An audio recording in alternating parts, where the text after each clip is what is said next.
All right. Hello, everybody, and welcome. It's Doug Diamond with the Diamond Report Live. Thank you guys for being here tonight. We are doing yet another live stream. It is 10:05 p.m., and it's always 10:05 p.m. on Sunday night, April 27th, 2025. And hope you enjoyed that video. It was a little bit risque at times, but I felt like you guys are adults and can probably handle it. So, why are there rituals so dang disgusting? No shame whatsoever. I know. That's just the way it is, isn't it? With the globalists and the people in charge, they're happy to parade about and put it right in our faces in more ways than one, I'm sure. And then as far as, what he talked about, the Blue Origin and stuff, we addressed that last week. And I always go back to, well, that's not flying, that's falling with style, because that's all it was, in my opinion. And that, of course, is, you could even question the fact if, and I think rightfully so, if those women were even in the capsule. Who knows? So anyways, we talked about that last week. I thought it was interesting that he mentioned the Babylon working situation, and that is something that I made a video on quite a few years ago at this point. Let's see. Well, 4 years ago, I guess it was. End Times Dates, Take It to the Lord in Prayer, Part 5, Babylon Working, and Hilarion. He did not mention Hilarion in his video, but I do in the video that I created, and Hilarion is exactly who you might think it was. That would be Hillary Rodham Clinton, Hilarion. So anyway, it's a very interesting study, and I do find it quite fascinating, actually, especially to see where we are, and then all of those July dates and stuff. And 1969 with the first supposed moon landing, which in my opinion never happened. However, the other thing that did happen of, I think, quite a bit of importance is that of the investiture of none other than Prince Charles. Prince Charles became Prince Charles as a young man on July 1st, 1969, just days before that other occult ritual where they pretended to land men on the moon. So it's all kind of interwoven, and it's all connected, isn't it? So anyway, let's take a look at the news. I wanted to just play that video. I thought that had some really good details in it, and I like Greg's reporting and his style. I think he does a really good job of condensing things down to a 5-minute, really workable video, and that one is another good one. So anyway, the first page I have pulled up here is the screenshot here of the Babylon Working section of the video of Take It to the Lord in Prayer Part 5, where I'm going through and reading excerpts, and we're connecting a few dots in there. So we'll be sure and link to this particular episode. If you missed it 4 years ago when it was out, we'll link to it in the Substack post. So make sure you guys are in the on the list there for Substack. The link's in the upper corner right up there, right up that way, diamonddisc.substack.com. So welcome, you guys. I'm glad you guys are here again with me tonight. I wanted to mention one thing right off the bat. A good friend of mine, Ms. Lynn Liaz, and I have built a website together. It's called Truth Hunters, and we're both putting our content on this site. I think we'll probably have some other folks on there too before too long, but it is Truth Hunters Show, truthhuntersshow.com. And please go there and subscribe. It's totally free. When you go there, you will, I think, get a pop-up at some point where you can drop your email address in to continually stay updated on what we're posting on Truth Hunters. And that is her concept, Miss Lynn's concept, and she invited me to take part in the website. And part of it is, I think, because I built the website for her. So anyway, Truth Hunters Show is what it is. truthhuntersshow.com, and we're going to try and promote it a little bit together. We're doing not really podcasts or anything like that necessarily together at this point, but we're trying to, build her audience, and I'm trying to build my audience, and she's trying to help me, and I'm trying to help her. So that's kind of what we're thinking at this point. So yes, please go subscribe, truthhuntersshow.com. So anyway, let's take a look at the news. We've got quite a few things here to look at. And HalTurnerRadioshow.com, a couple of the top stories on his site right now are the goings-on of what's happening between India and Pakistan. And I think it's very concerning for sure. Numerous countries issue travel warnings. Pakistan, while Army of India said they're fed up and prepared to destroy Pakistan. That does not sound too good, does it? Travel advisory. The UK, US, Canada, Russia, Australia, NATO, and China have issued new travel alerts for Pakistan due to escalating security threats following the deadly Pahalgam terror attack, with heightened risks at the India and Pakistan border. The coordinated travel alerts highlight growing global concern about the deteriorating security situation in Pakistan. Triggered by the recent tragedy in Pahalgam, these warnings serve as a reminder of how quickly tensions in Southeast Asia can flare, and how vital it is for travelers to stay informed and cautious. While diplomacy may eventually cool the situation, for now, the message from the international community is clear. Travel to Pakistan carries rising risks, and precautions must be taken seriously. Word on intelligence circuits reports Putin of Russia and Xi of China have warned India Prime Minister Modi to let cooler heads prevail, but apparently the entire military of India has pivoted towards complete and absolute destruction of Pakistan. So, wow. And if you didn't know what was going on with Pakistan and India, we'll have a few more details here in the next article or two. Prime Minister of Pakistan tells India, "We have 130 nukes aimed at you." The situation between India and Pakistan seems to be growing worse by the hour. Today in Pakistan, this is dated today, 27th. Today in Pakistan, dozens of self-propelled howitzers were seen on the roads 80 kilometers from the India border, heading toward the Indian border. Pakistan has deployed half of their F-16 fighter jets in the far southeast of Pakistan, which is about 780 miles from India's capital city, Mumbai. So I'm looking to see if there's explanation on here as to what happened. Warships have been deployed at sea level to evade a possible attack and launch a counterattack. Worst of all, the Pakistan Prime Minister appeared on Pakistan television and publicly told India that we have 130 nukes aimed at you. And this article, I think, has a little bit more of what happened here.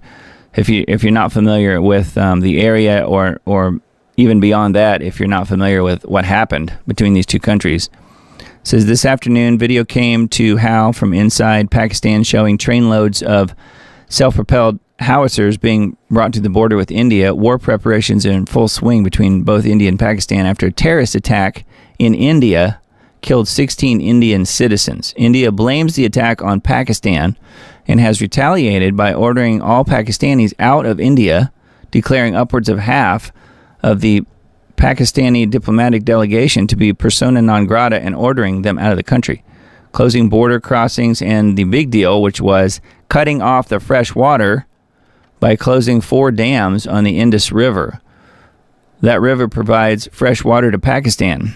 Pakistan made clear that such a move would be viewed as an act of war, but India did it anyway. So you can see it just keeps getting ramped up more and more here. So you have the terrorist attack that happened, and India responds in kind by shutting off the fresh water supply to Pakistan, thus hurting everyone in the entire country instead of addressing the situation. So, man, what a mess. Anyway, you think maybe we're living in the end times, wars and rumors of war? I think so. And then one more from Hal's site. Of course, this is the bigger news around here in the States and in BC. Car attack kills 9 in Vancouver. This all happened last evening, I believe. 9 people are dead and dozens others injured in Vancouver after a man drove through a street festival at high speed.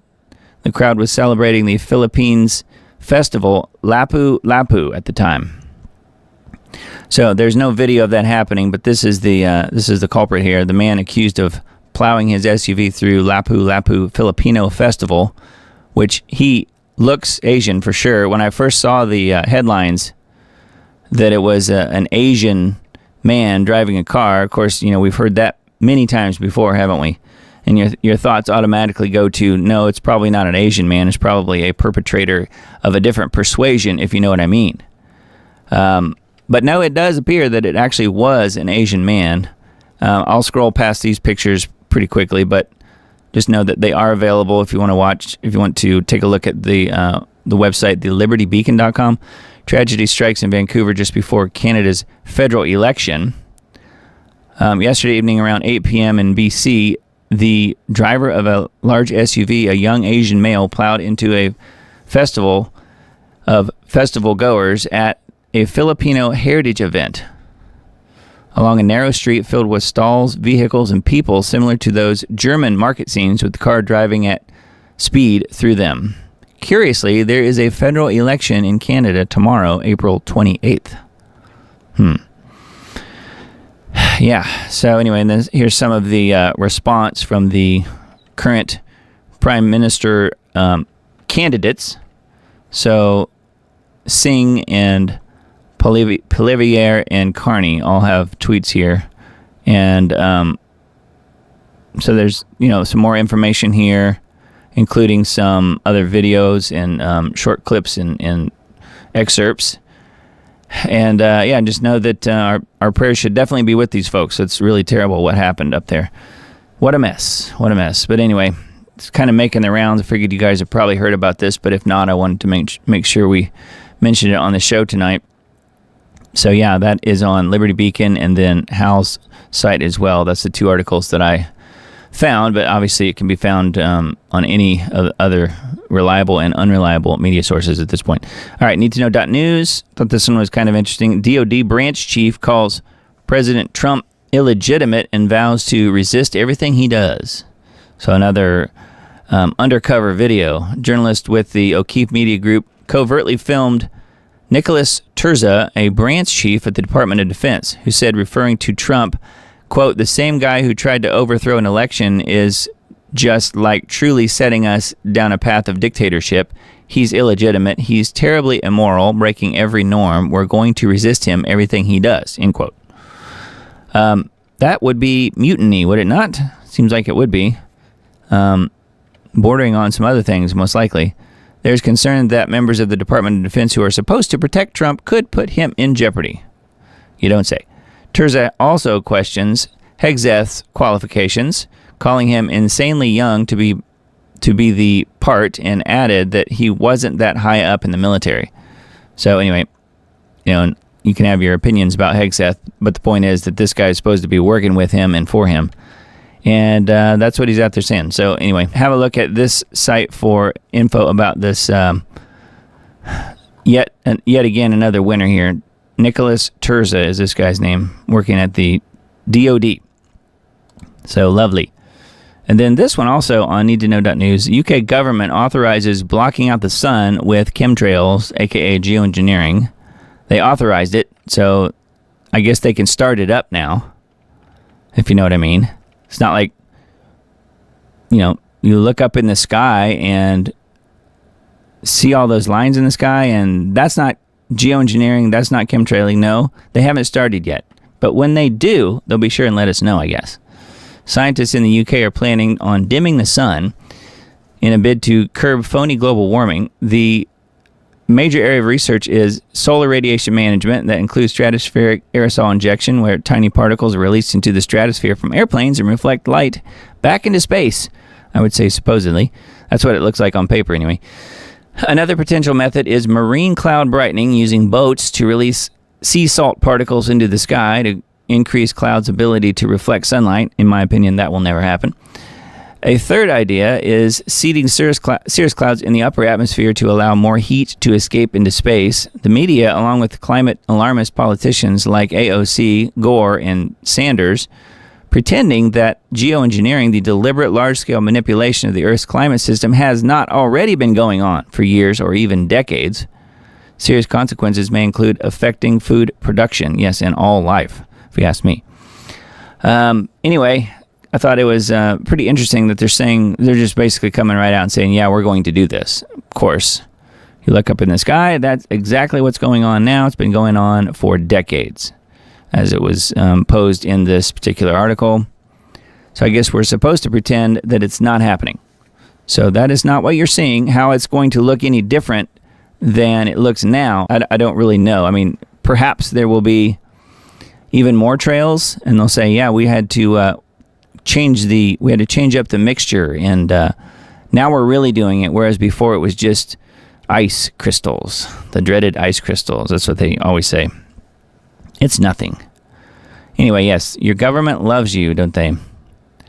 Israel-backed coup inside Trump's Pentagon, ? Hegseth targeted after saying no to war with Iran. Reports indicate that the White House may replace Defense Secretary Hegseth following 2 leaks of information in private signal chat rooms about bombing Houthi rebels in Yemen. Hegseth and the White House denied that any classified information was shared. Kim Iverson explained that it is likely that Hegseth has been targeted by the media for scrutiny because he advised Trump against a military strike on Iran to avoid another Middle East war. Well, that would do it. That would get you ousted, wouldn't it? Hegseth's closest allies are being taken out for allegedly leaking sensitive information, but these men were vocal against war with Iran. Social media is buzzing with claims that neocons and the Israeli lobby pushed these firings to clear out anti-war voices and pave the way for a Pentagon chief who will back war with Iran. That makes an awful lot of sense to me. In 2017, General Flynn was taken out with similar tactics. The American Israel Public Affairs Committee, also known as AIPAC, lobby wields great power over Congress and politicians, and it is pushing for another expensive war that may also cost American lives. Anyway, yep, if Hegseth is backing peace, we know there's no money in that, is there? So therefore, he must go. So anyway, pretty interesting. I thought that was a good take on most likely what's happening as far as the folks around him anyway. And then this one from technocracy.news, again with the dimming of the sun. UK to experiment with dimming of the sun and different projects to stop global warming. Stupid is as stupid does, especially when you're already stuck on stupid. Climate change theories based on lab models with no corresponding examples in nature. There is no evidence that man-caused warming or that CO2 causes extreme weather patterns. It's a delusion wrapped in hysteria, ensconced in a death wish. I would disagree with almost all of that. I think there is a lot of truth to be had if you look in the right places. And number one, first and foremost, is geoengineering, which has been going on for decades, as I've said many, many times. So anyway, I would disagree with this this whole premise here that it doesn't exist. I do think it exists, and they are simply covering it up.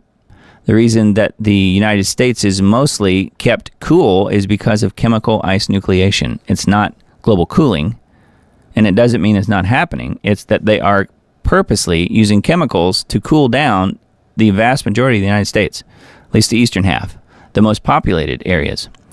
Anyway, that is one of the top articles on technocracy.news.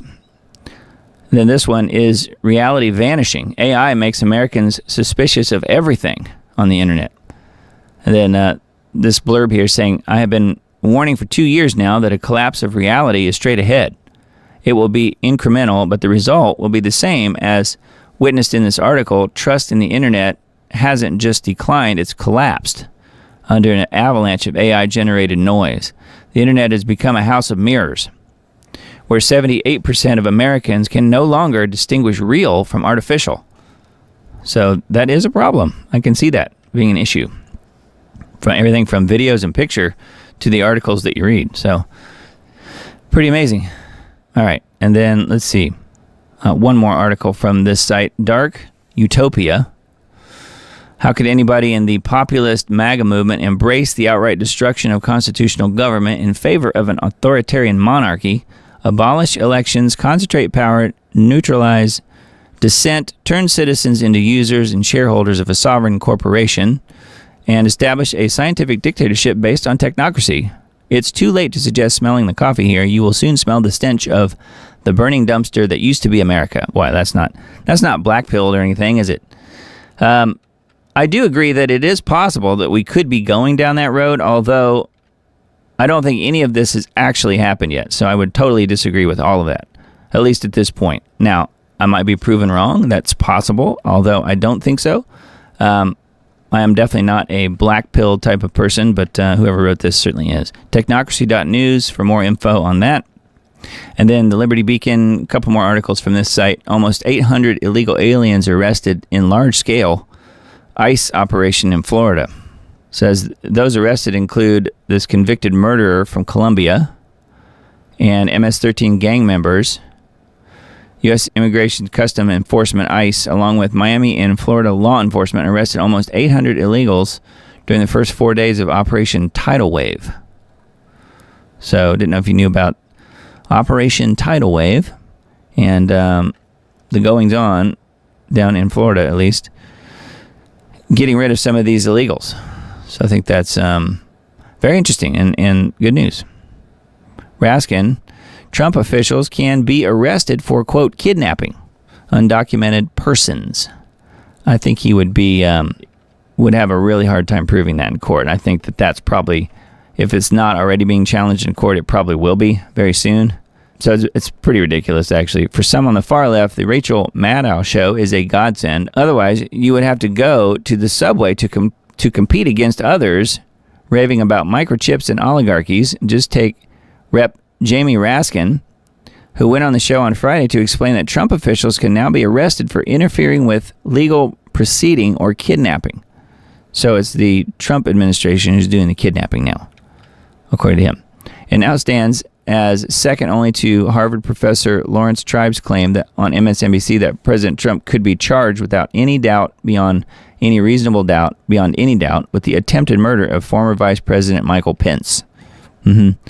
Well, while you're at it, you might as well throw J.D. Vance in prison as well for killing the Pope, because clearly he did. I mean, that's the same line of thinking. He was one of the last people to shake hands with him, and now the guy's dead. So, I don't know.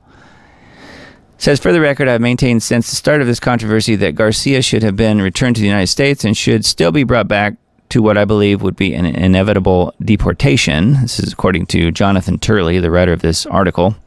Raskin prefaced his legal analysis, I would put that in quotes, with a heavy dose of hyperbole, warning viewers that they're arresting judges, quote unquote, portraying Judge Dugan, we'll get into that in a little bit, in Wisconsin as an innocent victim of the law-hating authoritarian regime. It is a claim that was echoed by other leading Democrats before any of the underlying facts have been established. Yeah, so more lies. But, there again, every time he opens his mouth, out come more lies. That would be Jamie Raskin, this guy. So anyway, that's on the Liberty Beacon.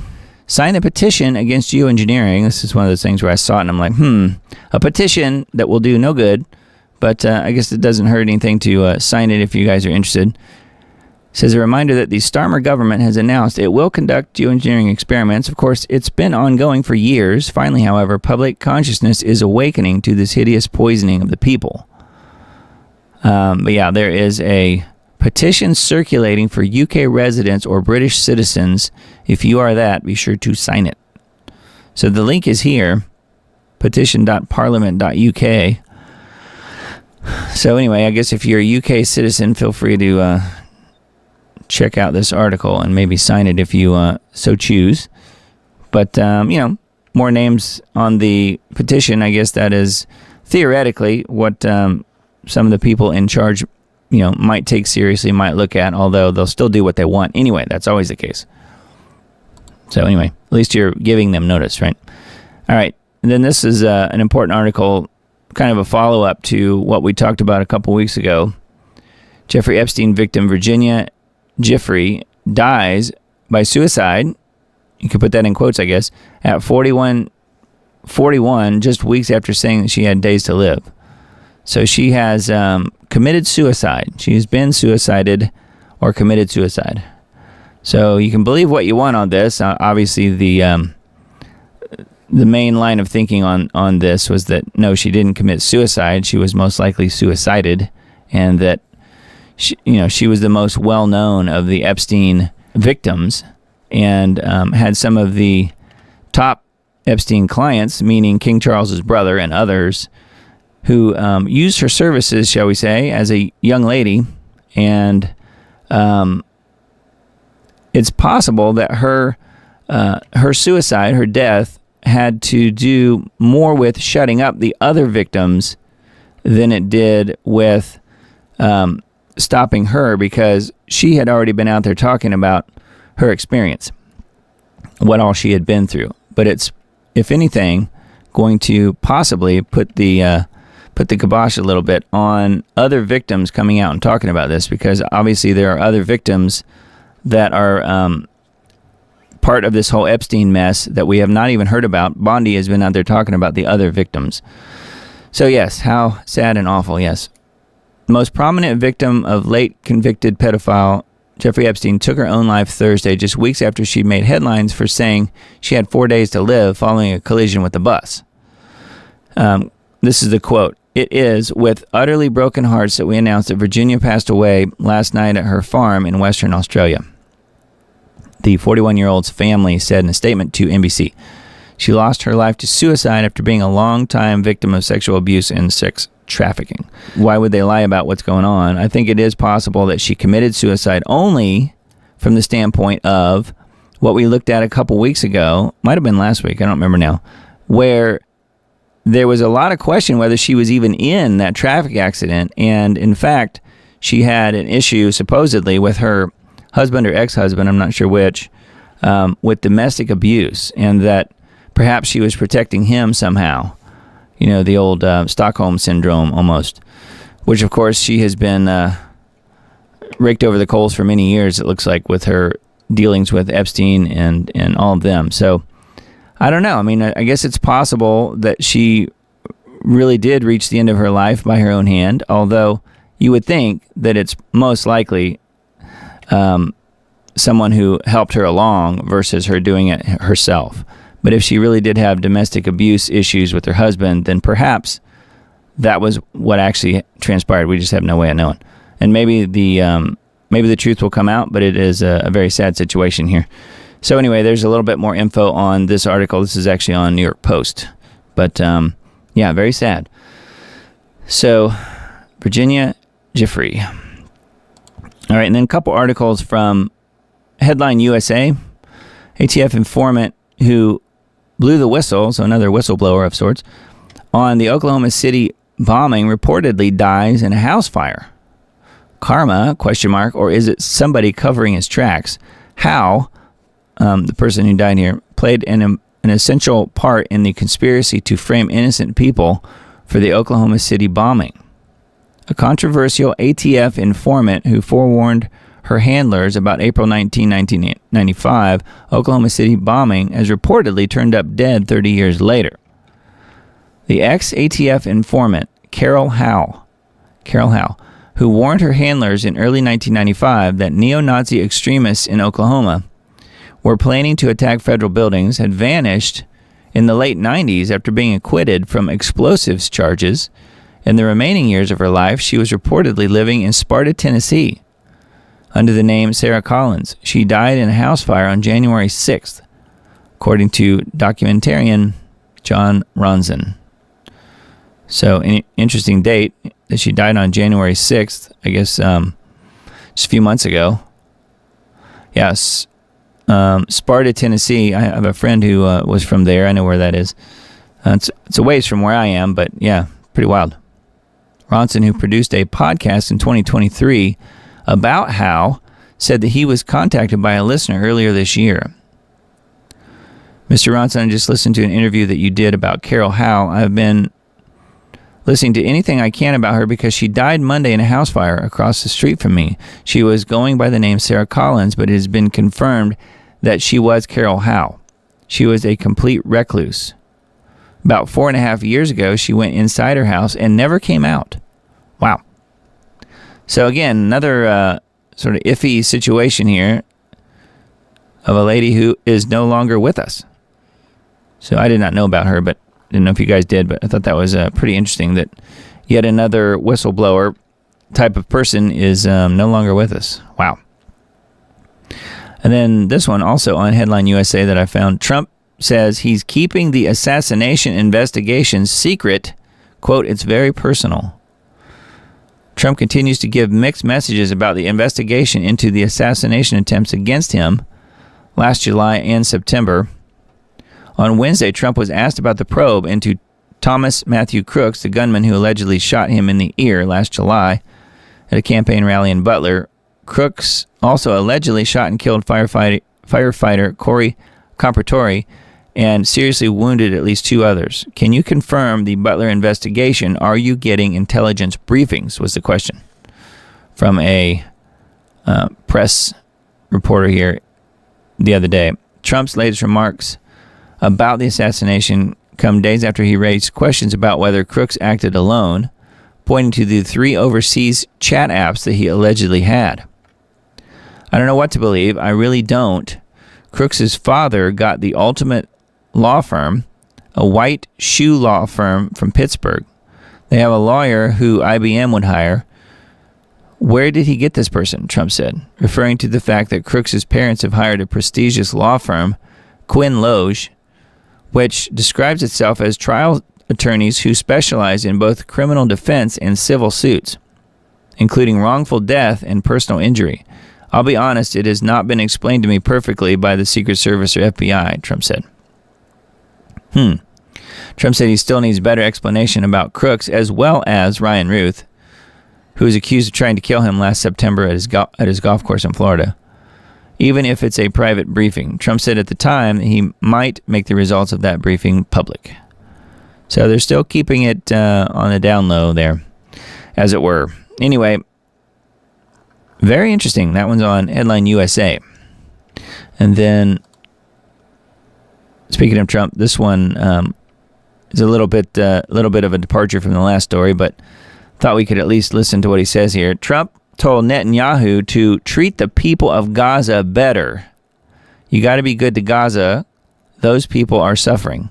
Yeah, they're suffering at the hands of the guy you're talking to, and the guy who was just at the Oval Office, the White House, not too long ago. He's the one doing it. There have been some concerns about access to food, medicine coming into Gaza. When you spoke to Prime Minister Netanyahu the other day, did that come up at all about access to humanitarian aid coming into Israel? No, Gaza came up, and I said, we've got to be good to Gaza. Those people are suffering. We've got to be good to Gaza. We're going to take care of them. There's a very big need for medicine, food and medicine, and we're taking care of it. In terms of like opening up more access points, pushing people very hard. Pushing the Israelis? We are. To open up more access very hard to get food and medicine into Gaza. How did the Prime Minister respond to that? Well, felt well about it. So yeah, it's almost like Netanyahu has nothing to do with it. He's just an innocent bystander. Now, he could stop it anytime he wanted, but he chooses not to, right? You would think Trump would know that. But yeah, I mean, he's right that the people are suffering. But beyond that, what's he going to actually do about it? He's got to tell Netanyahu no and tell him to stop and actually mean it. And cut off the funding. How about that? I think that would be a good starting point. But I don't see that happening, do you? Anyway. But at least he's noticing that the people of Gaza are suffering. Wow. All right, now back to the judges we mentioned a little bit ago. Milwaukee County Circuit Judge Hannah Dugan charged with 2 felonies in the ICE case. This is a MSN article. So not biased at all, not at all. But I did think it was kind of, interesting. They're explaining to us what happened a little bit. Milwaukee County Circuit Judge Hannah Dugan was charged April 25th with 2 felonies on allegations of trying to help an undocumented migrant, I would say an illegal, avoid arrest after he appeared in her courtroom. So yes, she kind of tipped him off here. According to a 13-page complaint, Dugan, 65, is accused of obstructing a U.S. agency and concealing an individual to prevent an arrest. The 2 charges carry a maximum penalty of 6 years in prison and a $350,000 fine, but sentences in cases involving nonviolent offenses typically are much shorter. Specifically, the complaint says Dugan assisted Eduardo Flores Ruiz, an undocumented Mexican immigrant, read illegal, avoid being arrested by federal immigration officials at the Milwaukee County Courthouse after he appeared in her courtroom for a pretrial conference on April 18th. Flores Ruiz is facing 3 misdemeanor battery counts. Battery. 2 federal agents eventually chased Flores Ruiz down outside the courthouse and apprehended him at West State Street and North 10th Street. And Hannah C. Dugan has committed herself to the rule of law, this is the quote, and the principles of due process for her entire career as a lawyer and a judge. An attorney for Dugan said in a statement, Judge Dugan will defend herself vigorously and looks forward to being exonerated. So, I don't know. I don't imagine she will be. Dugan makes brief appearance in federal courtroom on April 25th, so that was on Friday. Anyway, so that was one of the two judges here that got picked up, and then the other one, ex-New Mexico judge and wife arrested for allegedly harboring illegal Tren de Aragua member in their home. Recently resigned New Mexico judge and his wife were arrested in a federal raid on their home Thursday after it was revealed they harbored an accused member of the TDA, Tren de Aragua. Former Democrat Doña Ana County Magistrate Judge Joel Cano and his wife Nancy each face 2 charges of evidence tampering for allegedly harboring Christian Lopez, an accused illegal migrant who federal officials say is a member of the Venezuelan gang TDA. And then the quote here is, under President Trump, we have arrested over 150,000 aliens, including more than 600 members of the vicious TDA gang, Kristi Noem said.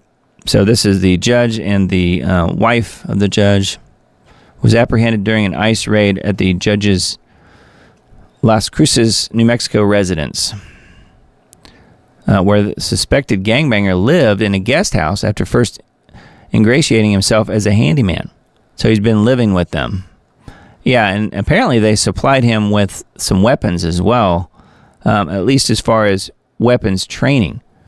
Helped him at the gun range and so forth. So that's another, I would say, no-no, wouldn't you? Anyway, we'll see what happens to these people. Hopefully they will be prosecuted. It's looking like they will, but leave it up to Pam Bondi. She'll get around to it when she's done with her Fox News interviews. Let's see. Got a couple articles pulled up here on Information Liberation. Thought this one was pretty wild.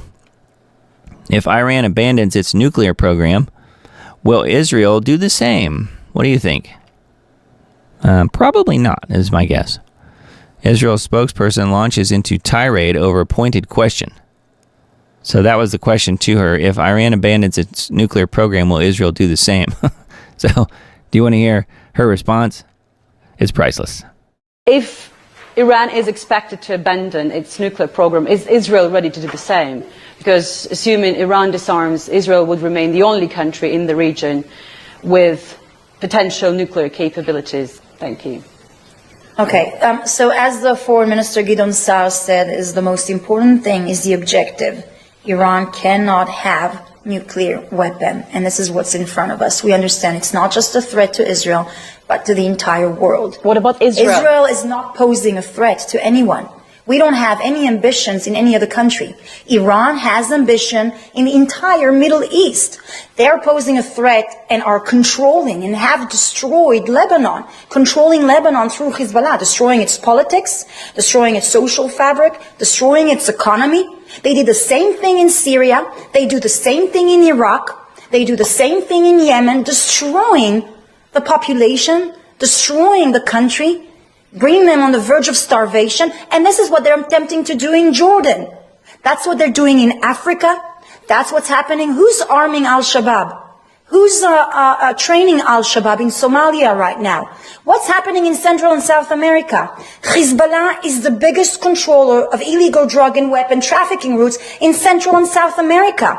Trump's war on the cartel is not just about the illegal drugs and weapon and the threat of those gangs, but it's the Iranian threat. And so Iran is a threat to the entire world, and Israel is at the front line.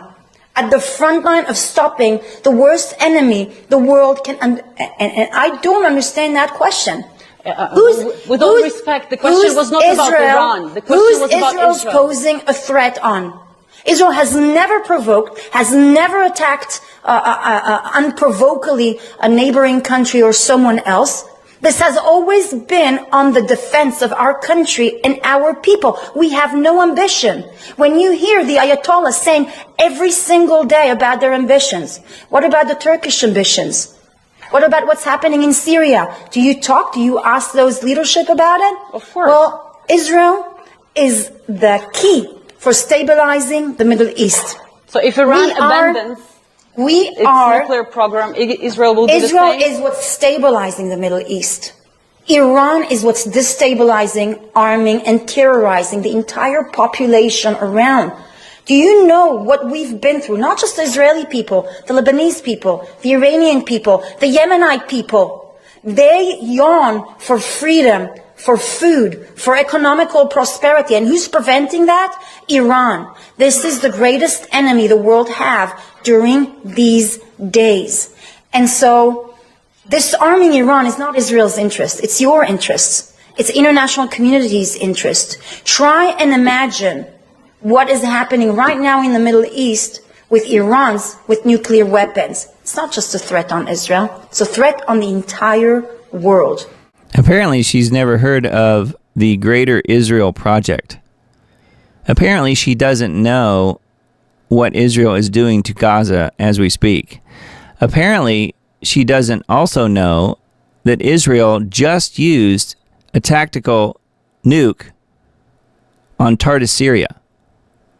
And yet, it's Israel that is the innocent little darling here. And Iran is only 2 weeks away from having a nuke. Really?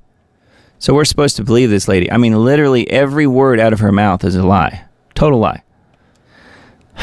Anyways, I just wanted to point that out and mention how ridiculous this whole thing was as far as this Israeli spokeslady. Man, is she deluded. Wow. All right, and then this one too, just as bad. Israelis debate whether newborn babies in Gaza are innocent or should be killed. So they're having that debate on TV. They really are. Israelis are having serious debates, quote unquote, on TV as to whether newborn babies in Gaza are innocent or whether they should be killed. So I won't bother playing the clip, you can imagine. But, you know, one of these arguments is saying that all of Gaza should be wiped out. And do you think that the current Israeli government is sending the Israeli soldiers to kill babies in Gaza? I think that they are certainly doing that, don't you? Anyway, so sad. But that's the back and forth. You obviously have a few people that aren't supporting that. So I think that's good. But, man, we are living in the end times, aren't we? Keep coming back to that. But that is so sick. And I thought it went well with that last clip as well. DC crash. Female Black Hawk pilot failed to heed male instructor's warning to turn away from the plane. Uh-oh. That sounds a little bit like DEI, if you ask me. Black Hawk helicopter pilot Rebecca Lobach, 28, failed to heed her male flight instructor's warning to turn away from the oncoming passenger plane before crashing into it over the Potomac, killing 67. That's according to leaked results from the National Transportation Safety Board-led investigation into the deadly crash. So it's no wonder they tried to cover up, at least to some degree for a little while, who the pilot was. So this embedded tweet here, a reporter asks Trump, says, "I'm trying to figure out how you can come to the conclusion right now that diversity had something to do with this crash." And Trump says, "Because I have common sense, okay?" And unfortunately, a lot of people don't. So it's looking like Trump was exactly right on this. So she failed to heed her male flight instructor's warning. Note that it says flight instructor. So she was not even supposed to be fully in charge, and she either ignored his warning or decided he's a guy and didn't know what he was talking about. I don't know. Who knows? Because everyone's dead. So that's a giant uh-oh, huh? Wow. All right, and then the news you've all been waiting for here. This is, I know Miss Susan asked about this earlier. Now, I decided to push this down on the list of priorities tonight, but I knew you guys would want to see about the old Pope. Yes, he's made I would say he's made the jump to hyperspace, but man, this guy, I don't know. I think he might have went straight south, if you know what I mean. Pope Francis passes away at 88 on Easter Monday. Let's see here. Trying to see what we have here to go through. Obviously, you guys know all about this story, most likely. So this article is really just the information about him passing away, which we can probably, ignore that just because, no disrespect, but you guys probably already know about all of that. Pope Francis laid to rest, mourned by thousands in Rome. I thought that picture was pretty incredible, actually. Look at all of those people. World leaders, refugees, and cardinals alike mourned Pope Francis at his Saturday funeral mass. The Vatican estimated that more than 250,000 people filled St. Peter's Square at the Vatican for the service. 88-year-old head of the Roman Catholic Church died of a stroke on April 21st, Easter Monday, after a dozen years of leadership. Died of a stroke officially, I guess, was the outcome. I didn't know if you guys knew about that. Before the Mass, uniformed pallbearers carried Francis's simple wooden coffin from St. Peter's Basilica, where his body had lain in state, to the square outside. Cardinals lined the Basilica's central aisle until the Pope's coffin passed through. So he apparently has requested not to be buried there at the Vatican. So I guess he's going to be buried elsewhere, which is kind of interesting. And then this is talking about the funeral, some of the goings on at the funeral. What else happened at the funeral? U.S. President Trump and Volodymyr Zelensky sat down for a one-on-one meeting inside St. Peter's before the funeral. Yes, we're going to look at that a little bit closer in a second. Zelensky said, and they had a productive discussion. They also spoke with Macron and Keir Starmer. So yes, it did look like it was very interesting. So we'll look at that here in just a second as well. As far as the old the meeting of the minds there between Trump and Macron and Zelensky and those guys. So I've got that coming up here on a tab here in just a second. Schweitzer, Chinese chemists working with Mexican cartels creating fentanyl to kill Americans. Yeah, so if you didn't already know where fentanyl is coming from, now you do. New York Times bestselling author Peter Schweitzer is once again speaking out against China's sinister role in fueling America's deadly fentanyl crisis. As Trump seeks to punish the communist regime for its involvement, there are 2,000 Chinese nationals in northern Mexico working for the Sinaloa drug cartel, Schweitzer said, citing DEA data. They're basically chemists, he said. They take the precursor chemicals that, of course, arrive from China and they turn it into a deadly cocktail, which is what people are dying from. They produce the pills. The people who die of fentanyl overdose, they think that they're taking a Vicodin or an Adderall. Yeah, and then it's killing them. So, how about that? Pretty wild. So that is on Zero Hedge, and then let's see this one too. Trump floats plans to slash or eliminate income taxes for millions using the Bonanza tariff cash. President Trump doubled down on Sunday on his plan to use tariff revenue to slash and possibly eliminate income taxes for millions of Americans. I vote you audit it and shut it down. That's what I think. The former president took to Truth Social to tout his vision, claiming that his sweeping tariffs could lead to big tax breaks for workers making under $200K a year. When tariffs cut in, many people's income taxes will be substantially reduced, maybe even completely eliminated. Focus will be on people making less than $200,000 a year, Trump wrote. Yes, well, theoretically, people always say, oh, well, they don't even pay the taxes. The poor don't. Well, $200,000 a year, I don't know if you're considered poor anymore or not, but I think everyone would be better off without the taxes because, you know what? They just print what they need anyway. Just shut it down. Audit it and shut it down. The whole thing. No taxes for anybody. That's what I say. Anyway, I thought that was kind of interesting. That one's on Zero Hedge as well. And then this one on Daily Signal. America's founding documents are selling like gangbusters. Wow. America's founding documents are selling at the fastest rate since 2004, when market research firm Circana began keeping track, prompting publishers to plan new editions. The rising civic interest is being attributed, at least in part, to the tumultuous state of America's political affairs. How about that? People are actually buying Constitution and other documents and reading them. That's amazing. They're not just asking Grok, and they're not just asking ChatGPT. That's amazing. The U.S. Constitution, Declaration of Independence, and the Federalist Papers have sold a combined 162,000 copies this year. And that's only through mid-April. That is 76% higher than the same period in 2017 during Trump's first term in office. With these documents sold 92,000 copies before, more than twice as many as in 2016. Sales totaled over 58,000 during the same time period in 2024 and 33,000 over the same time period in 2023. So, wow. It's almost double then. So that's pretty wild.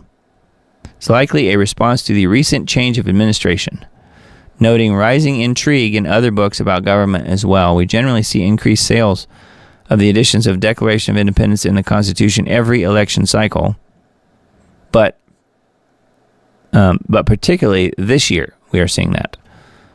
So I guess that's good news. People want to know about the Constitution. Pretty neat. All right, now this is the other portion of the story from the funeral that I mentioned. I didn't jump to it right away just because I forgot what tab it was on, but it is on RT here. Lip reader reveals Trump's Vatican demand to Macron. Lip reader. But I think they're probably right, just based on what happened here. The French president was sidelined during a meeting at the Vatican, according to video footage. U.S. President Trump allegedly told his French counterpart, Emmanuel Macron, to step aside before proceeding to a one-on-one conversation with Zelensky, according to a professional lip reader cited by the British media. The impromptu meeting took place on the sidelines of Pope Francis's funeral on Saturday. Footage from the Vatican showed Zelensky walking toward the seating area with Trump glancing back several times, seemingly expecting the French leader to join. 3 chairs were set up, suggesting plans for a 3-way discussion. As the French president approached, meaning Macron, Zelensky greeted him warmly with a smile and a hand gesture. However, just moments later, a staff member discreetly removed the 3rd chair. It's too bad they didn't yank out the 3rd chair right as he was getting ready to sit in it, and then he would have fallen down on his brains. A staff member discreetly removed the 3rd chair. Footage showed Trump gesturing firmly, signaling that the conversation would proceed strictly between him and Zelensky, while Macron eventually stepped back. So, and here's the video here. Speaking to The Sun on Sunday, Nicola Hickling, a British entrepreneur specializing in lip reading, how about those credits, and an expert witness, reports describing the exchange. Donald reaches his hands out, both of them, and brings them toward him, she said. Trump then reportedly told Macron, quote, "You are not in the right here. I need you to do me a favor. You should not be here," end quote. Wow. According to this lip reader here, Hickling, Zelensky then nods in agreement, and the vicar, who is in front of the camera, turns his head to the side, looking worried at what he has just heard between them. That's this guy, I guess, the vicar. French diplomatic sources have played down the frosty exchange, insisting that Macron had no intention of joining the discussion. People have got their brains in a twist over the 3rd chair. It was supposed to be for the interpreter. Remember, Zelensky kind of speaks English. And where is the interpreter? I don't see him. This is the vicar. Sounds very suspicious to me. Says it was supposed to be for the interpreter, but in the end, it was turned into a tete-a-tete. An unnamed source told The Telegraph. So that's pretty funny. I guess that's probably what happened. I don't know. Who knows? We're depending on the lip reader here, but I think the lip reader is probably right, just based on the video and the video is pretty clear, seems to me. And if you forgot though, then I wanted to remind you of what Zelensky and Macron really think about each other. You remember this? Awkward. That is Macron. This is not an AI picture. This is a real picture, you guys. This is Macron giving Zelensky the old Biden sniff. It looks like. And Zelensky's okay with it, apparently. Anyway. Enough said. Anyway. Russian general has been killed in a car explosion near Moscow. So this just happened. A car explosion on Friday killed Russian General Yaroslav Moskalik. A Volkswagen Golf vehicle exploded in Balashika, about 20 miles east of Moscow. Moskalik was the deputy head of the main operations directorate of the General Staff of the Russian Armed Forces. He previously represented the Russian Defense Ministry in negotiations, according to Russian state news. Russia's investigative committee had said that a homemade incendiary device packed with shrapnel caused the explosion. The device had the explosive power of more than 300 grams of TNT. And then it says what else was happening in Moscow on Friday. The blast occurred just before U.S. envoy Steve Witkoff met with Putin. The two spoke in the Kremlin for 3 hours. Putin aide Yuri Yushkarov told the Russian state news. Yushkarov said that the meeting was constructive and useful. So anyway, that's pretty sad, but man, Russian general killed in an explosion. Not unlike that other, I think it was military officer or general that was killed just a couple months ago. Pretty wild. That's on the SIFT on WNG.org is where that one is. Several dead and over 700 injured in a massive blast in, where else? Iran. The explosion rocked this Shahid Raji, the country's largest commercial port, with the cause of the incident not immediately known. But it certainly was not the Israelis and certainly was not the Americans. No, could never have been them. At least 8 people were killed and more than 700 injured in a massive explosion at this port near Bandar Abbas, southern Iran, on Saturday. The port is located around 23 kilometers west of Bandar Abbas and immediately to the north of the Strait of Hormuz, a strategic waterway through which around a fifth of the global oil output flows. And the Yemenis are protecting and bombing and doing all kinds of crazy stuff in that area. The facility is Iran's largest commercial port. Videos circulating online suggest that the blast was preceded by a smaller explosion that sparked a fire at the port. They show a large column of smoke and dust towering above the port. Explosion apparently ignited freight containers stored at the port, as another video shows a large wall of thick black smoke above the stockpile. Wow. The blast left the port's structures badly damaged, with multiple buildings partially collapsed, video shows. So again, 700 people injured, several dead. I'm not sure. One of the first numbers I saw was 4. Let me see if it says here. Cause of the blast was not immediately known. Iranian media providing conflicting accounts from the incident from local officials. Some reports suggest that the initial blast could have occurred at an administrative building, while others indicate that a gas tanker may have exploded at the port. Well, that would have been convenient, wouldn't it? Anyway, what a mess. So that one is on RT as well. All right, now for the comedy headline of the night. Electromagnetic radiation and health. Are our wireless technologies harming us? Consider that a rhetorical question. Hopefully it is. I haven't actually read the article. I just thought it was kind of a crazy headline. When light turns to darkness, it says. So, what do you guys think? Are our wireless technologies harming us? Did the sun come up this morning? So, anyway, this is a Substack post. Arthur Furstenberg. So, anyway, if you guys want to read about the potential of wireless technologies harming your health, if you've never heard that before, may I suggest, yes, that is happening. And that this might be a good starting place for people. I mean, but a lot of people have no idea that electromagnetic radiation is a bad thing. But I'm telling you, it is in many, many ways. Anyway, that is a Substack post. And again, we'll link to this in the Substack post that I send out on Tuesday. So make sure you're on that list.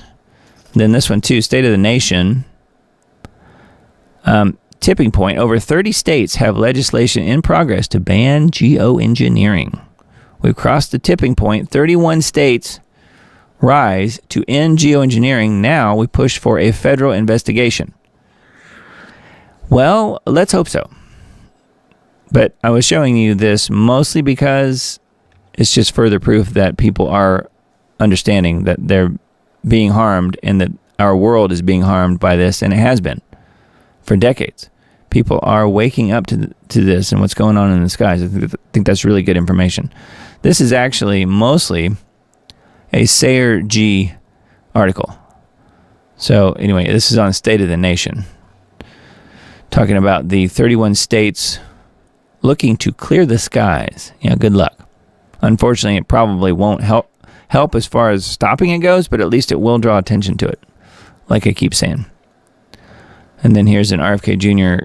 tweet here. 24 states move to ban geoengineering our climate by dousing our citizens, our waterways, and landscapes with toxins. This is a movement every Maha needs to support. HHS will do its part.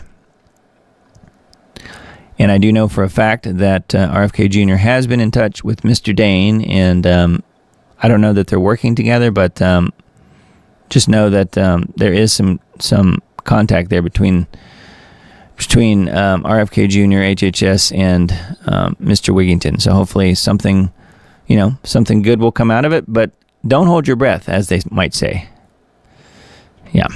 So anyway, the next one I pulled up I thought was a little creepy.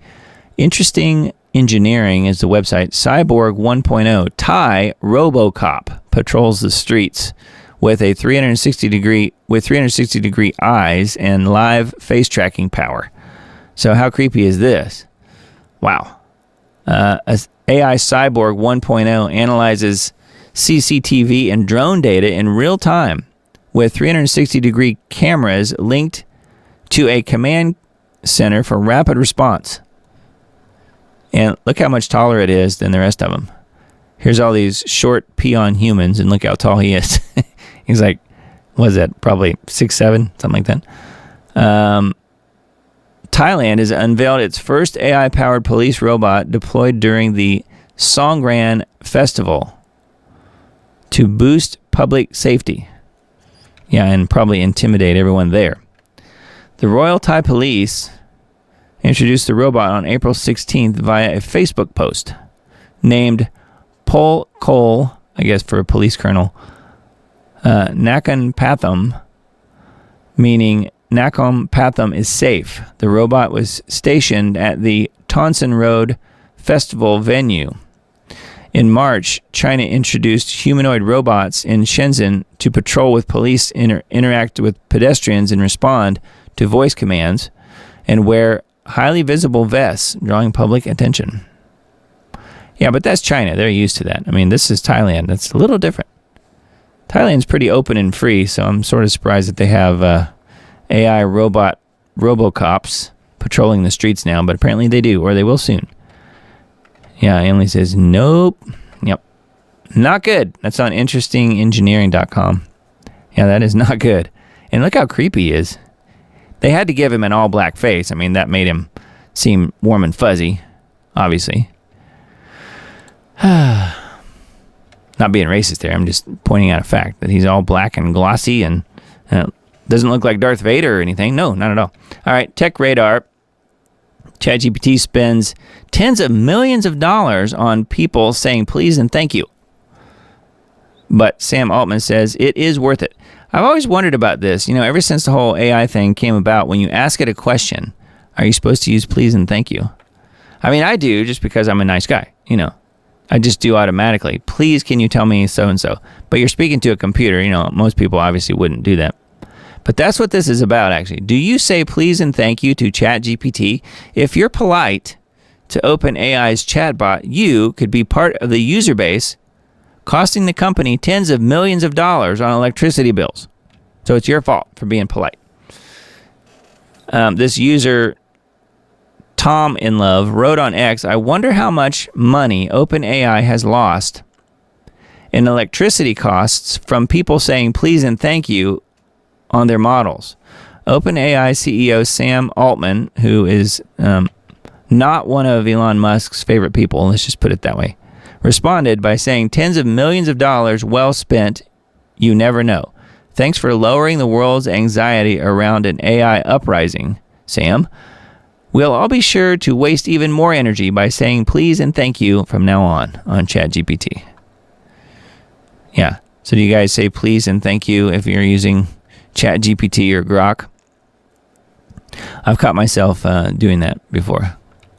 It's called AI etiquette. It says in February, the Future PLC, the company that owns Tech Radar, compiled a survey of more than 1,000 people on their AI etiquette. The survey found that around 70% of people are polite to AI when interacting with it, and with 12% being polite in case of a robot uprising. So that's why you need to be polite. You don't want the robot uprising, because as soon as that happens, they're going to sick this guy on you, Darth Vader. That would not be good. Anyway, obviously there's an energy cost when using ChatGPT, which has massive AI-powered servers that run the whole operation. But as these tools thrive in popularity, are most of us even aware that one simple message or one AI-generated meme is impacting the planet? It says Tech Radar reached out to OpenAI for comment, and we'll update the story when we hear back.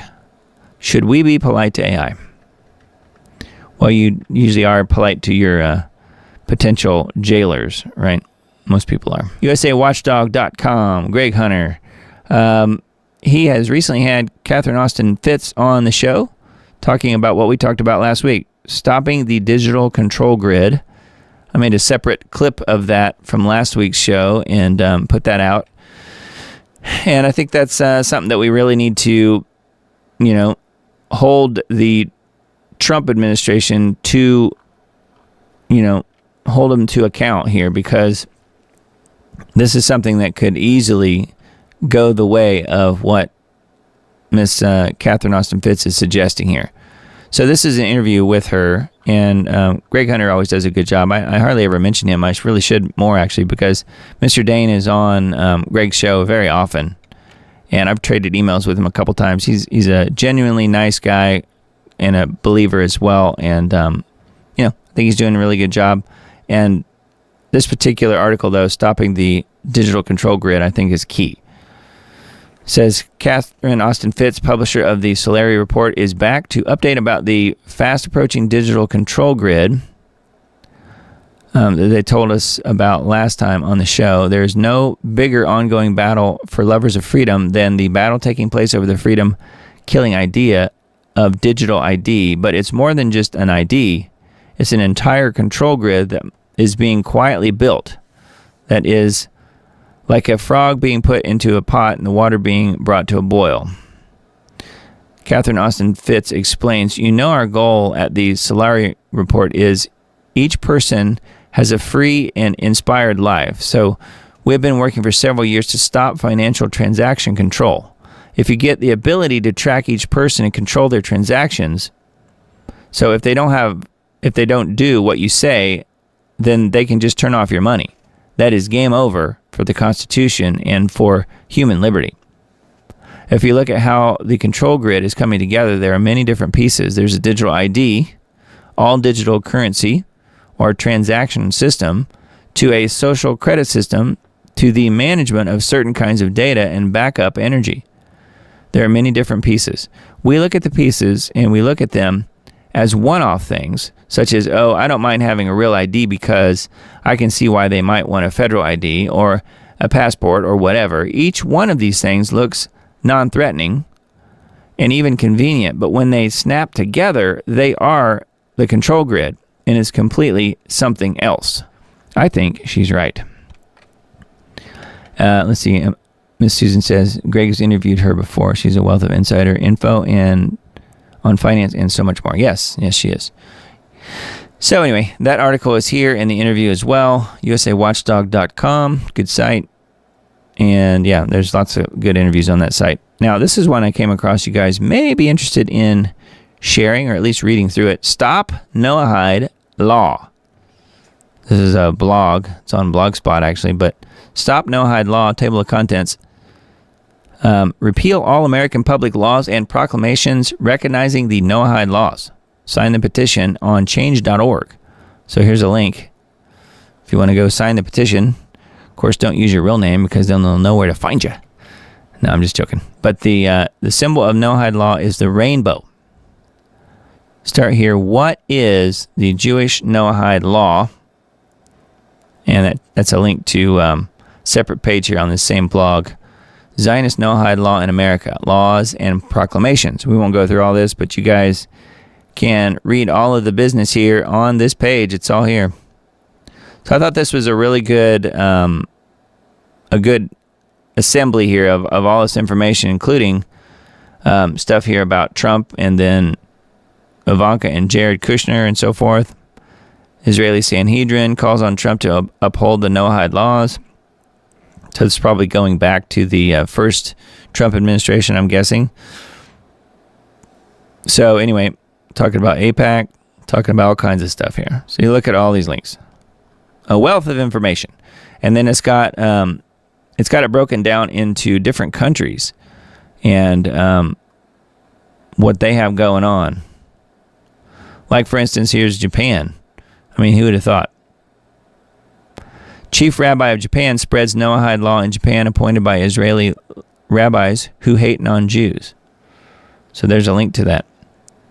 Even North Korea is not exempt.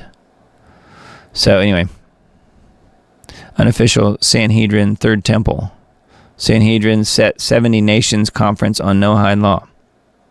Animal sacrifice to kick off appeal for International Noahide Court in Jerusalem. So again, these are all links back to lots of important articles. You can see it just goes on and on. It's this is quite the list. I'm still scrolling.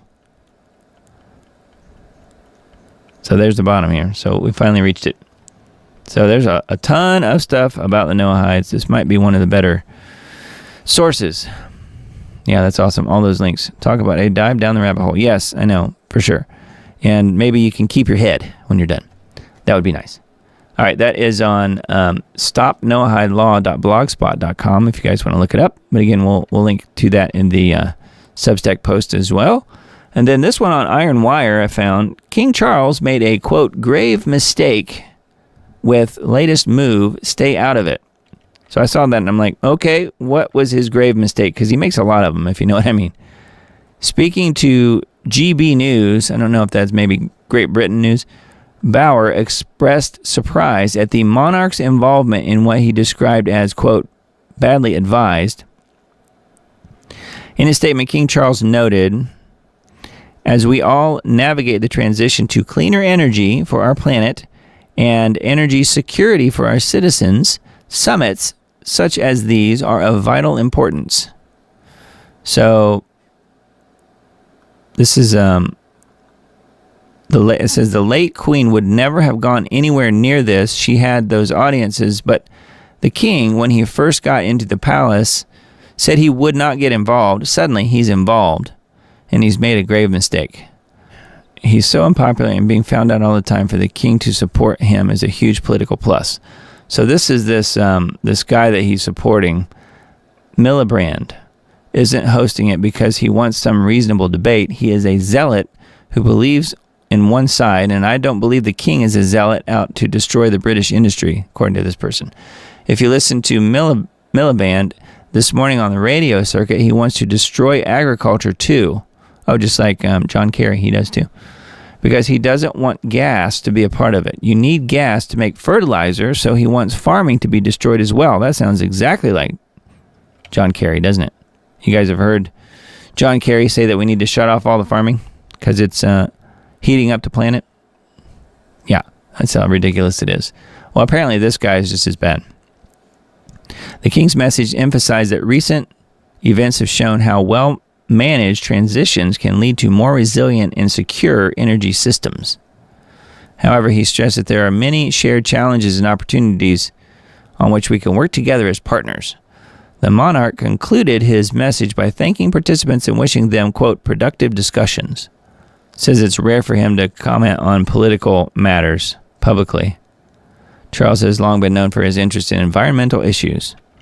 Yeah, and also potentially being the biblical antichrist someday. Yeah, he's working his way up toward that.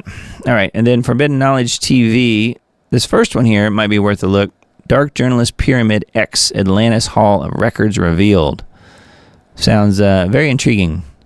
Exclusive X series premiere Friday night, April 25th. So that happened already. The documentary that changes everything. Dark Journalist and Pyramid X, Atlantis Hall of Records. So, sounds very interesting. That one is on ForbiddenKnowledgeTV.net, and then others obviously here as well. This remote viewer saw the truth about the Earth. Yes, it's a prison planet. That's one of the articles. Another one here about an augmented human.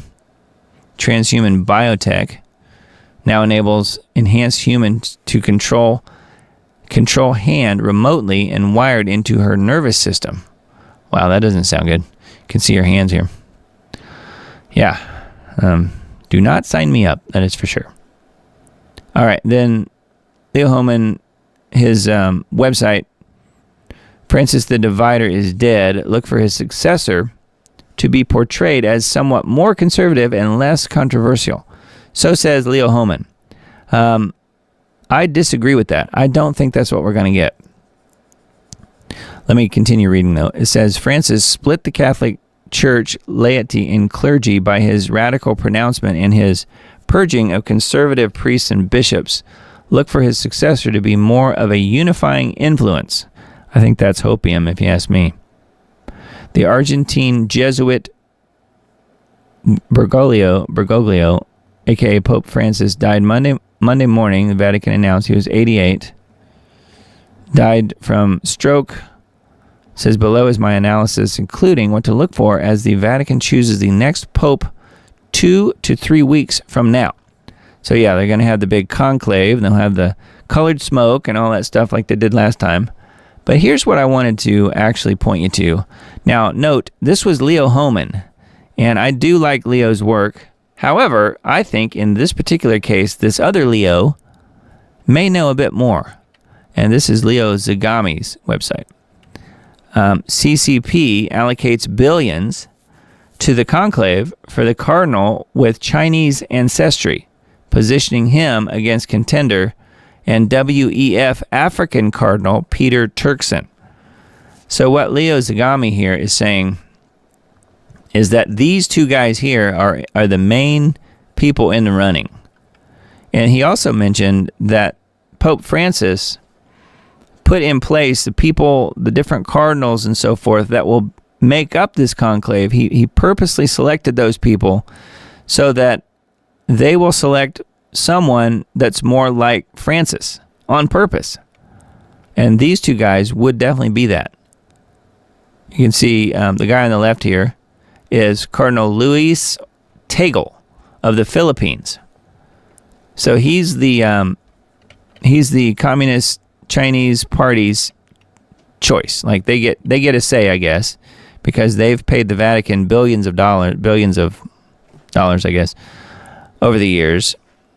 And this Cardinal Tagle is their choice, I guess, probably because he's completely controlled by the CCP, just a guess. And the other guy here on the right is a favorite of the World Enslavement Forum.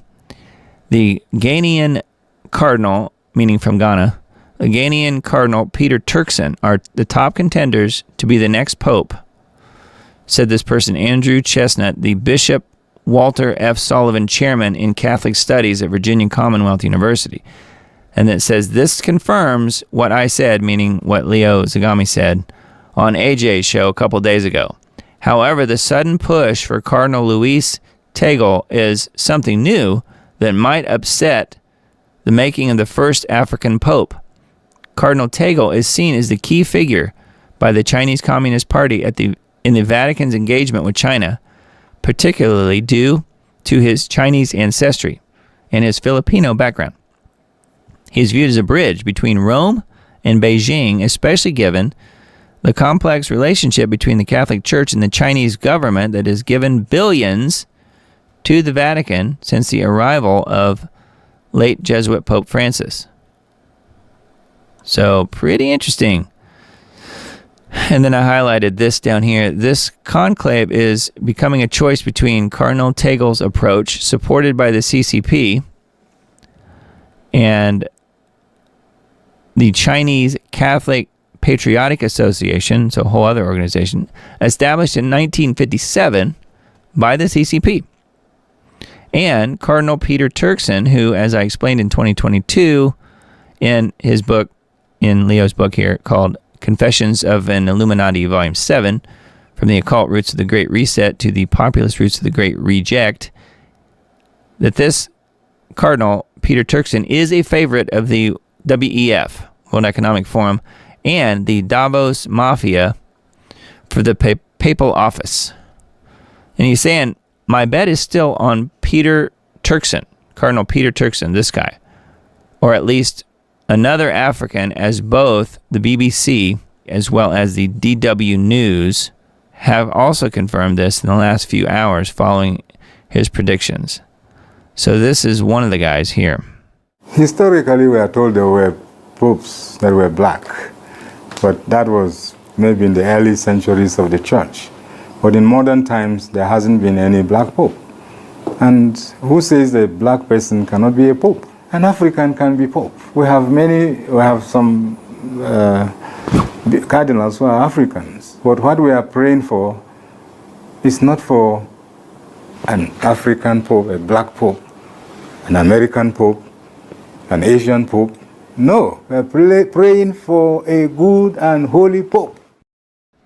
So there you go. Yeah, I don't know. I think, it could very well be this guy, Turkson. We'll have to wait and see. I guess we'll know, in a few weeks. Susan says Turkson is my pick for a guess. Let's see here. Sir Mighty B says, when I went to the petition page, I couldn't find it. Oh, okay. You mean on the No Hides. Let's see here. Let's go back. Sign the petition. Change.org. Let me see if it works. Maybe they've taken it down. Yep, they did. So you could do a search again on change.org. It could be that it just got changed as far as the URL, maybe. Or it was the you-know-who's did it again. They took it down. So anyway, that was the Leo Zagami interesting article. And then here's some of his books if you guys don't know who he is. He's been somebody that I've known about and kind of followed here and there over the years. He too was a guest one time on Lost Arts Radio years ago, and was a genuinely nice guy, Mr. Zagami. So yeah, it'd be interesting to see how it all plays out though with the old Pope. See what happens. And then this is Leo's other article. He's pushing for it'll maybe be a conservative Pope. This was his guess. What are the chances of the next Pope being conservative, like truly conservative, Cardinal Robert Serra of Guinea and Cardinal Raymond Burke of the U.S. best fit the bill? But what are their chances of getting the needed votes? So again, we've got somebody else positing their guess here, in this case Leo Hohmann. So he's hoping that will be somebody that will be a lot less like Pope Francis, but I don't know. I tend to think that Francis probably put in place his people so that they would choose somebody that's more like him versus somebody like this. So I wish Leo Hohmann was correct on this, although I sort of think Leo Zagami is probably correct. They want somebody more like that fits the bill for the World Enslavement Forum or the CCP or whatever. That just makes total sense. All right, and then this one, Wine Press Substack, Trump the peacemaker to announce over $100 billion in weapons deal to Saudi Arabia. In his first term, Trump celebrated weapons sales to Saudi Arabia is good for U.S. jobs. Riyadh, United States, is poised to offer Saudi Arabia an arms package worth well over $100 billion. 6 sources with direct knowledge of the issue told Reuters, saying the proposal was being lined up for an announcement during Trump's visit to the kingdom next month, meaning May. So, coming up very soon. Exclusive, Trump poised to offer Saudi Arabia over $100 billion in arms package.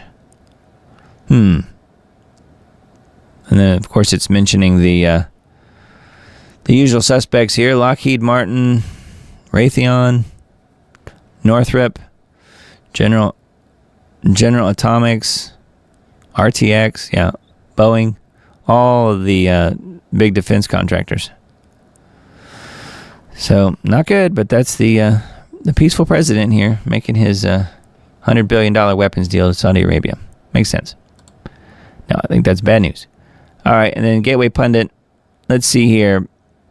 So this is something that just popped up tonight. I don't know if this is anything major or not. It just says multiple injuries in Clearwater, Florida after boat crash. Some say mass casualty event. So this is pretty new. Incident involving at least one boat has reportedly led to multiple injuries, and emergency rescue helicopters are being dispatched near the Memorial Causeway Bridge in Clearwater. So there's some video here. Multiple injuries have been reported. Boat crash. Somewhere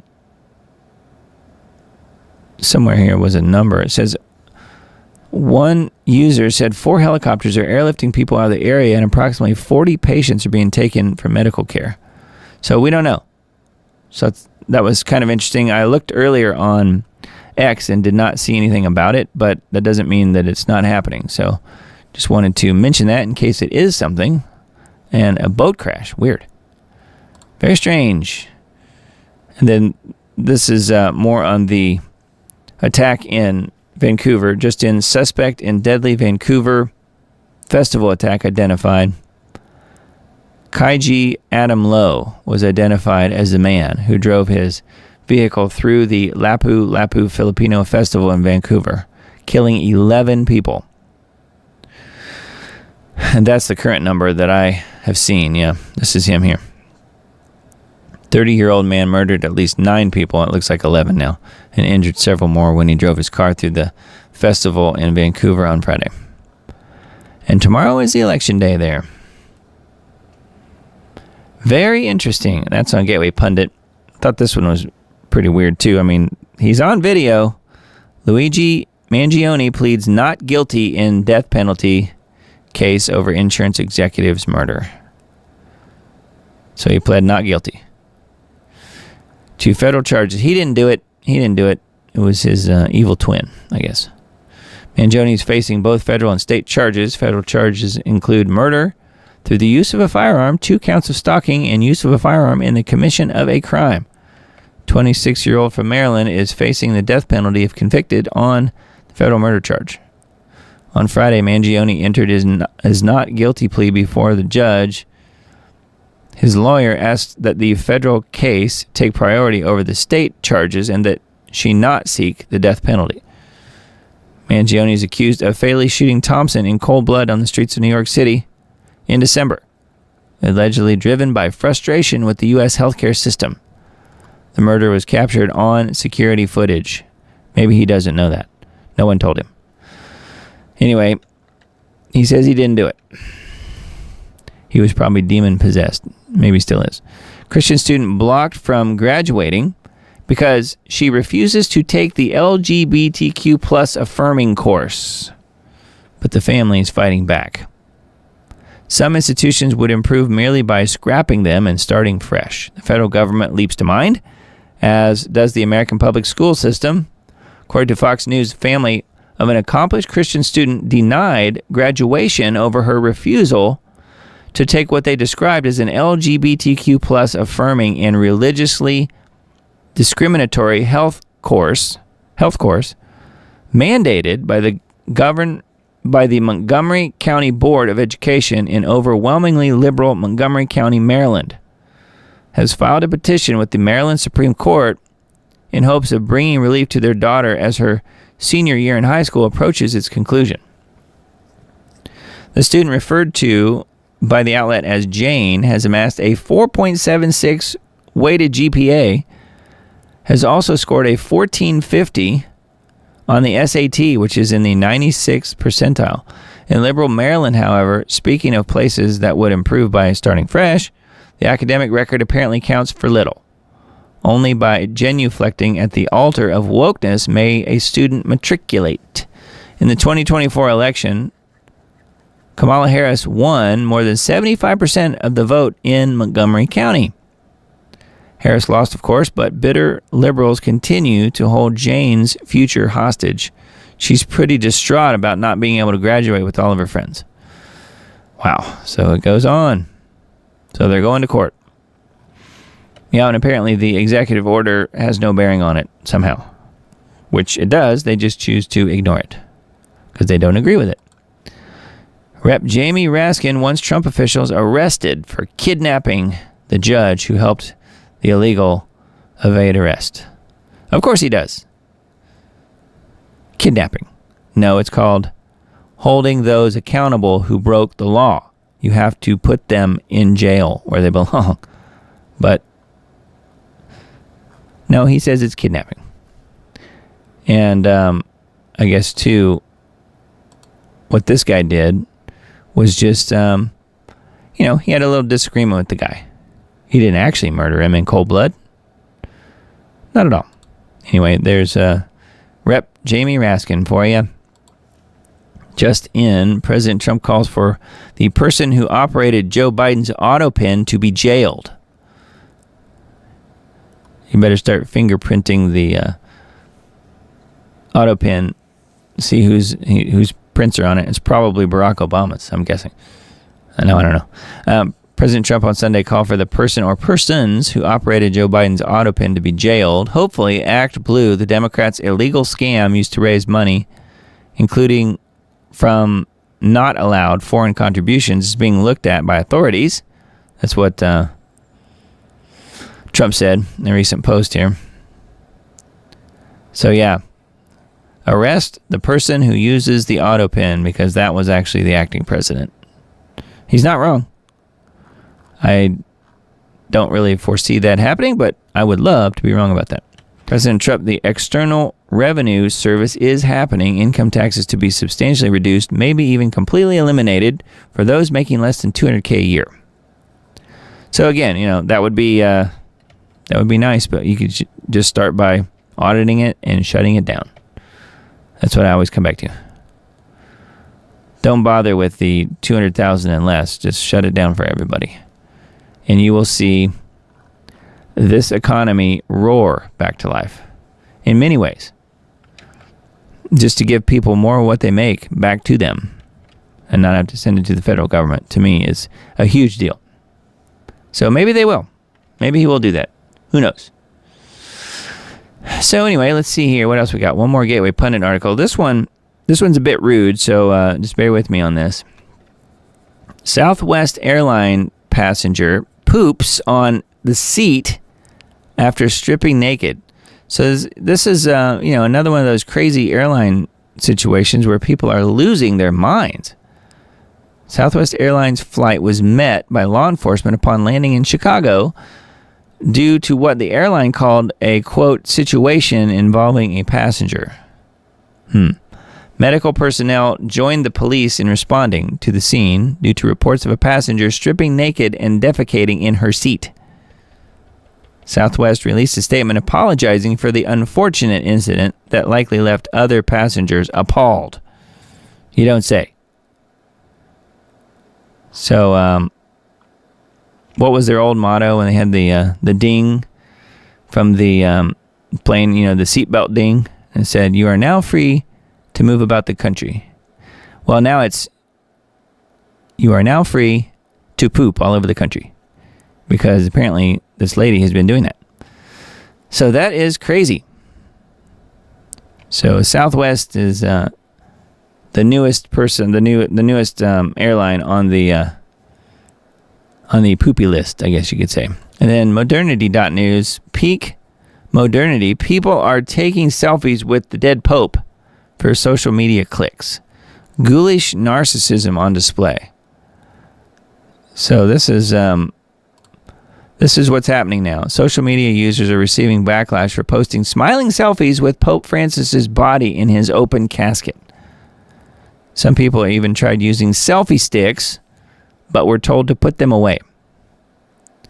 You can see here, this lady's doing that, and then this guy kind of guides him away. He's kind of guiding people away from the casket. So that is the narcissistic society we live in, isn't it? Very sad. Anyway, that's on modernity.news. And then vaccineimpact.com, major American retailers warn that Americans may soon see empty store shelves similar to COVID. Coming soon, ?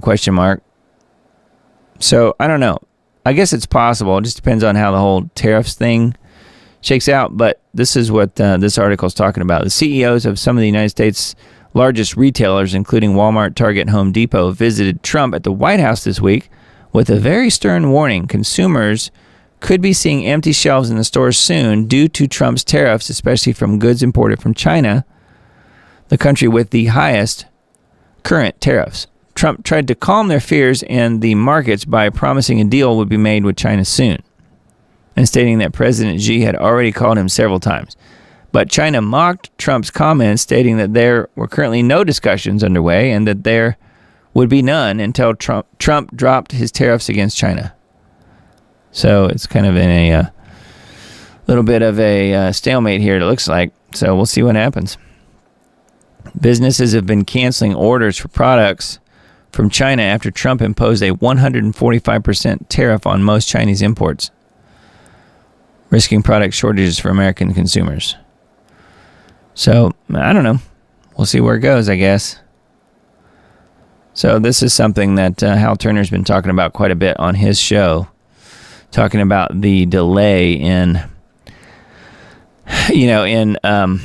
the way the goods make their way, into the ports and then across the country, and how it's going to affect all these different, everything pretty much, from shipping to trucking to the actual products on the store shelves and so forth. So I don't know. I mean, I guess it's very possible, but we may not really be seeing much of an impact until a few more weeks, and then depending on where you live in the country, it could even be longer. Supply chain issues here.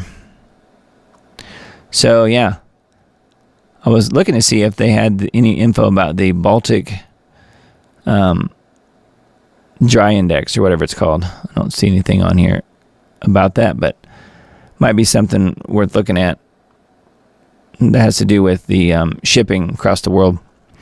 Anyway, that one is on vaccineimpact.com. And then, let's see, Israel 365 News. I did look at this one earlier. I just wanted to sort of double check it. NASA links Jesus' crucifixion to Jerusalem lunar eclipse. So I thought that was kind of curious. I wanted to see what that was even about. NASA, which is never a straight answer, as we found out earlier from the first video, scientists announced that they may have determined the day the New Testament claims Jesus was supposed to have been crucified. So that whole first sentence is really off, in my opinion. The Daily Mail reported that NASA made this discovery in the 1990s, but it went unnoticed. Nobody noticed until it was published recently in ABP News, which is an Indian news service. NASA's research was based on a verse in the Old Testament. This is the verse from Matthew 27:45. From noon until 3 in the afternoon, darkness came over all the land. So that was the quote. Similarly, in Acts 2:20, the New Testament writes, the sun will be turned to darkness and the moon to blood before the coming of the great and glorious day of the Lord. Scientists hypothesize that this could refer to a lunar eclipse that appeared over Jerusalem shortly after sunset during a blood moon eclipse. The moon takes on a reddish hue. They believe the New Testament is describing a lunar eclipse on Friday, April 3rd, 33 CE. So they are, in my opinion, wrong on all counts here. So it wasn't God that did it in the moment because his son was literally put to death on a cross. No, it wasn't that. It just happened to be during a blood moon eclipse, coincidentally. Christians believe Jesus was crucified on Good Friday, which many of us don't believe that. I think it was on Wednesday, like we've mentioned many times here, which falls 2 days before Easter Sunday. I guess this is, straight out of the whole, current church belief system here. The first full moon determines the timing of the Easter holiday after the first day of spring, the system meant to align with Passover. Biblical scholars from Oxford University used NASA's findings along with textual references to the crucifixion to support the moon indeed took on the color of blood after the death of Jesus. They argued that NASA's data helps to complete the puzzle and illuminate the details of the historical event. Christian texts state that the moon was turned to blood after the crucifixion of Jesus, possibly referring to a lunar eclipse during which the moon takes on a reddish hue. NASA stated, adding that the sky monitoring technology identified the ancient eclipse was visible in Jerusalem shortly after sunset. So, and then they're stating here that was on Friday, April 3rd, 33 CE. I think none of that's right, personally. I think he died on a Wednesday, and I've got the calendar. I don't have it pulled up in front of me, but I do have the, Michael Rood, in his 40-year study of exactly what happened with the Gospels and laying out the Gospels in chronological order, figured out down to the day when he was crucified. And it wasn't a Friday, it was a Wednesday, because you had to have 3 nights, right? Wednesday night, Thursday night, Friday night in the tomb. We've been over that many times around here. But so this whole article is premised on a false idea, I think, to begin with anyway. And I think they have the year wrong as well, personally. I don't think it was 33 of the Common Era. I think it was 28. 28. The year 28 is when he was actually put to death and was resurrected and then later ascended. So that's my thinking on that. And I just thought that was interesting that Israel 365 News is pushing this whole NASA and the blood moon thing here. So very interesting, huh? All right, and then GeoWatch this week we have engineering monster hail. Pretty interesting one.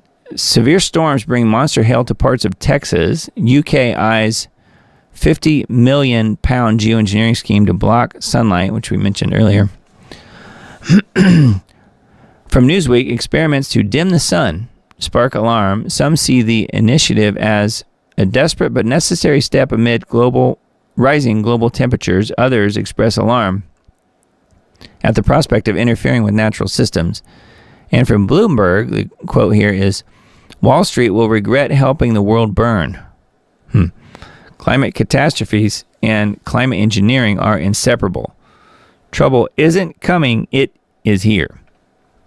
That's from Mr. Dane on GeoWatch this week. So it's embedded here, and the Rumble link is embedded here as well for the dimming. If you haven't seen that, it's definitely worth a watch for sure.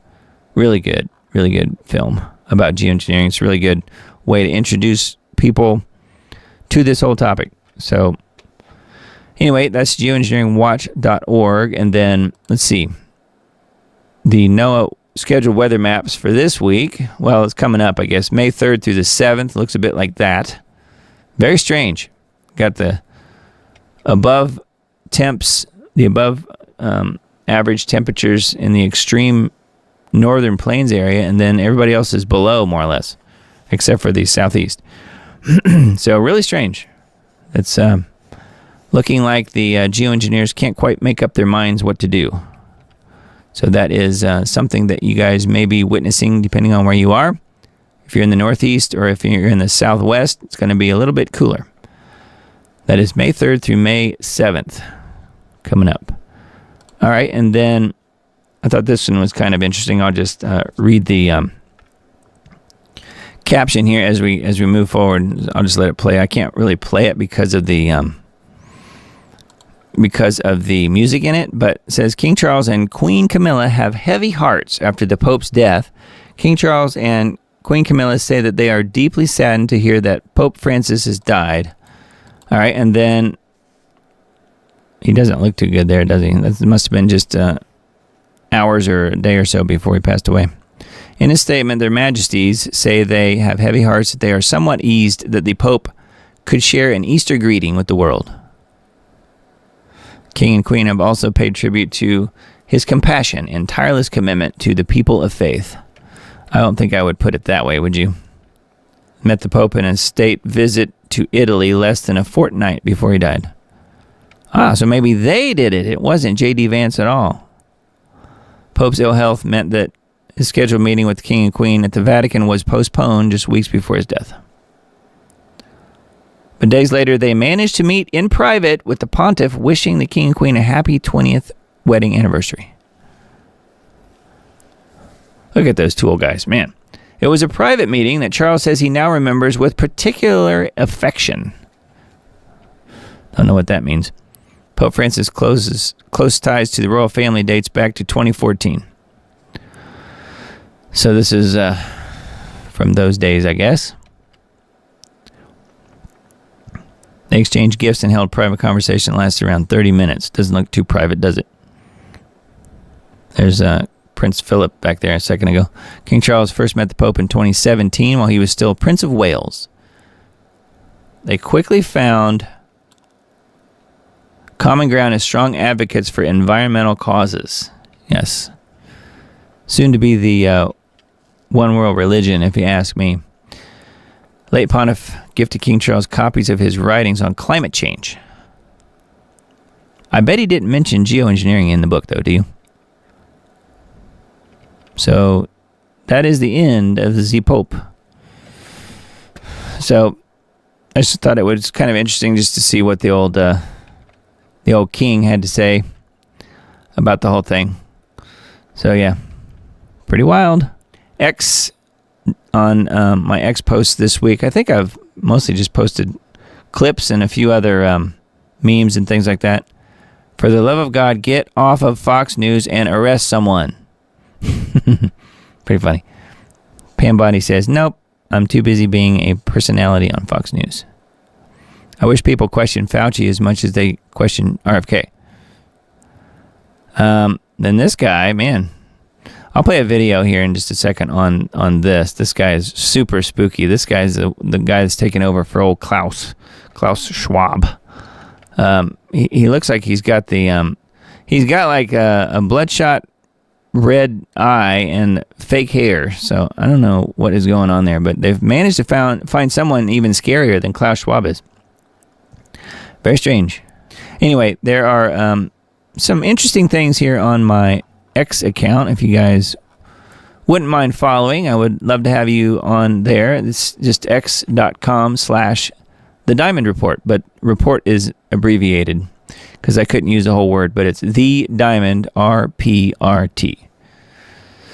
So anyway, slowly, steadily building a little bit on the following on The Diamond Report on X. So that's good. Let me see what the crazy numbers are showing up here on. Well, at the moment on YouTube, I'm back up to 924. I always like to mention this when something funky or weird's happened.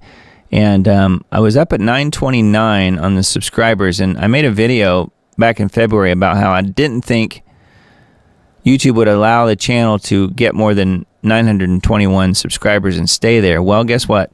It did make it up to 929 over a period of about a month.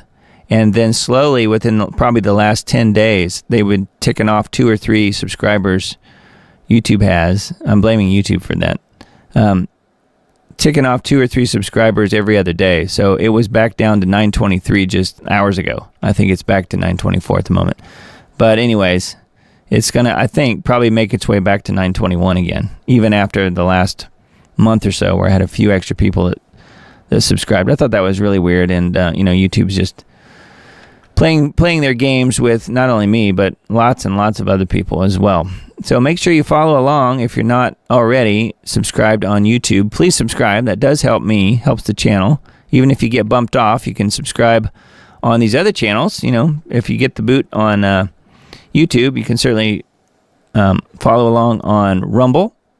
And BitChute and Brighteon are the other places that host my videos. And then I also post them on Facebook, believe it or not. I don't get too much in the way of trouble from Facebook censoring stuff. Now they do censor a lot of text-based posts and memes and things like that, but not really videos, surprisingly, I've found. So I do upload the show back to Facebook as well. So feel free to follow along there. And then I don't think I mentioned the store much last week, but this is the Diamond Report store with all of these very interesting and fun products. The Diamond Report and End Times dates.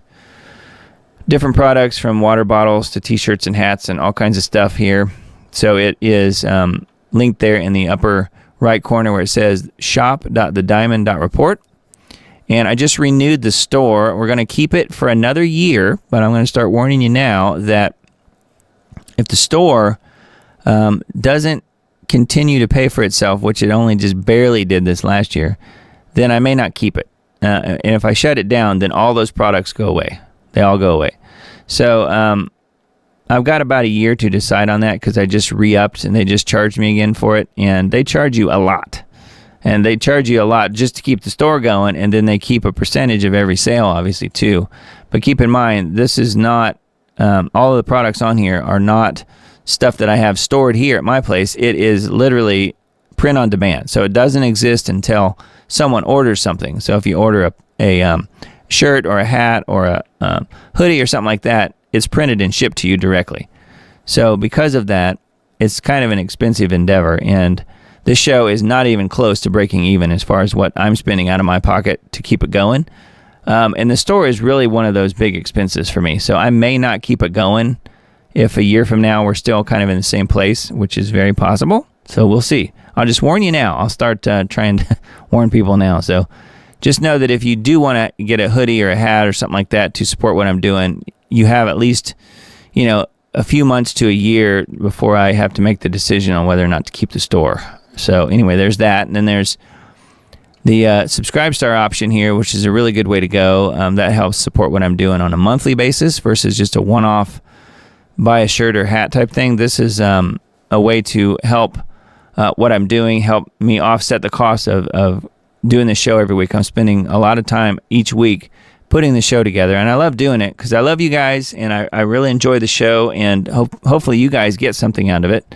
And that's obviously one of those things where time is money, though, and I would love to be able to get to a point where I'm breaking even with the time that I'm spending and the outflow equal to what's coming in. So I'm not there yet.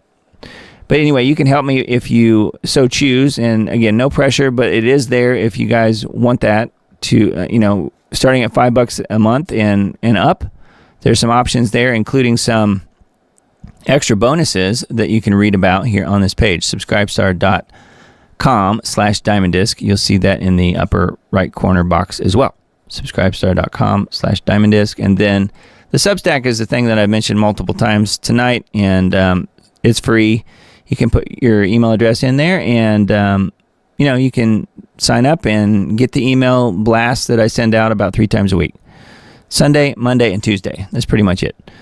So you won't get spammed from me. You will simply just get the information about this show as I send it out. So that's pretty much it. Let me see if you guys have any super important, imperative type questions here, and then we'll call it a night.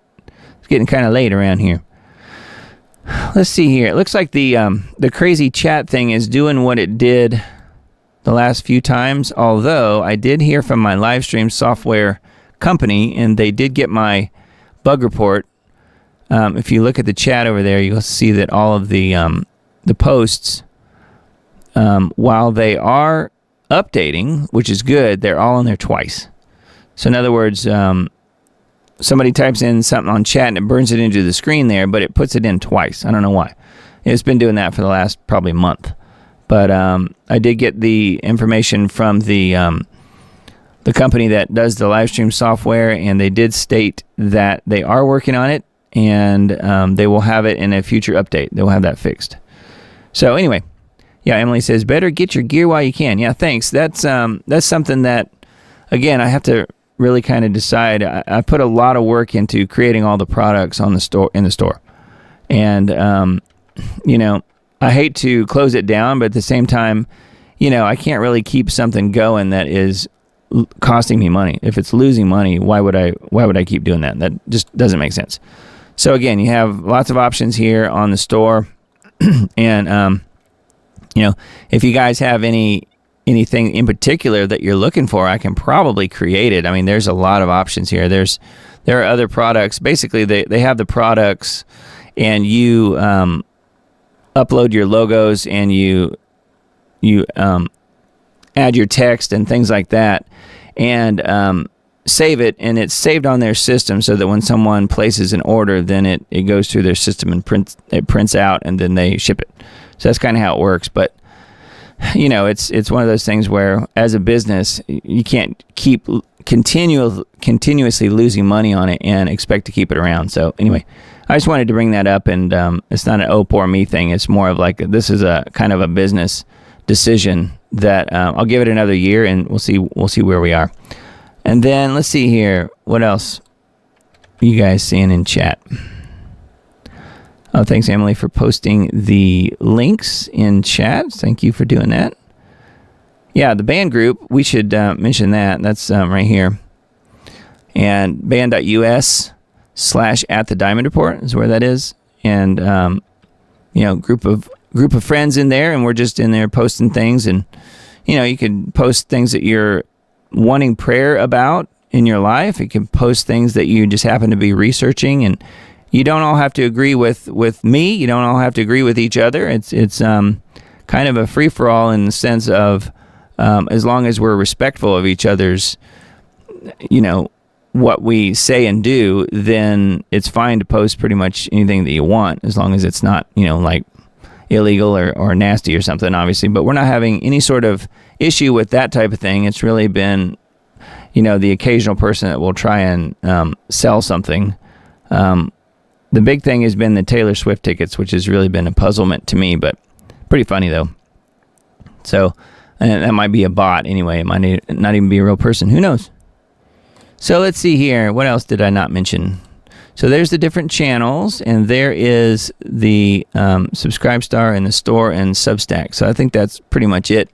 Oh yeah, and then I mentioned Truth Hunters. If you missed the beginning of the show, make sure you go to Truth Hunters Show, truthhuntersshow.com, and you will be able to subscribe if you want. It's, again, totally free. Just put your email address in there, and you will be able to get updates from our new site that we just built, myself and Lindley Oz, good friend of mine, and we are kind of teaming up in a way to do one website. I built the site for her, and then she said, well, why don't you bring the Diamond Report stuff into the Truth Hunters? We can just share the resources here a bit. So that's kind of what we're doing. We're trying to build a brand of sorts where we're each sort of doing our own thing, and we'll probably bring other people in as well. So be sure on the Truth Hunters website. It's truthhuntersshow.com, and hunters is plural. truthhuntersshow.com. And this was the most recent post that I put up yesterday, and she actually helped share it on some of her channels and Facebook pages and stuff. And what it is just I just did a post of a few short videos, some video clips from the Diamond Report, some of the short clips that I made from some of the shows over the last couple months. You'll see here it says excerpts from March and April 2025. So, but she has a lot of her different podcasts on here, as well as her different posts and articles and things that she puts out as well. So she's doing good work, and obviously is someone who loves the Lord very much, and that's very important.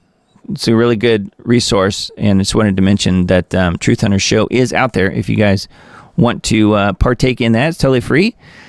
And, it's just a matter of dropping your email address in there, and that's pretty much it on that. So, yeah, and you'll get email updates. When we add something to the site, it will email you and let you know that there's a new post. That's kind of how it works. So, anyways, thank you guys for being here tonight. I guess we went pretty much straight through. I didn't even hardly show any videos except at the beginning.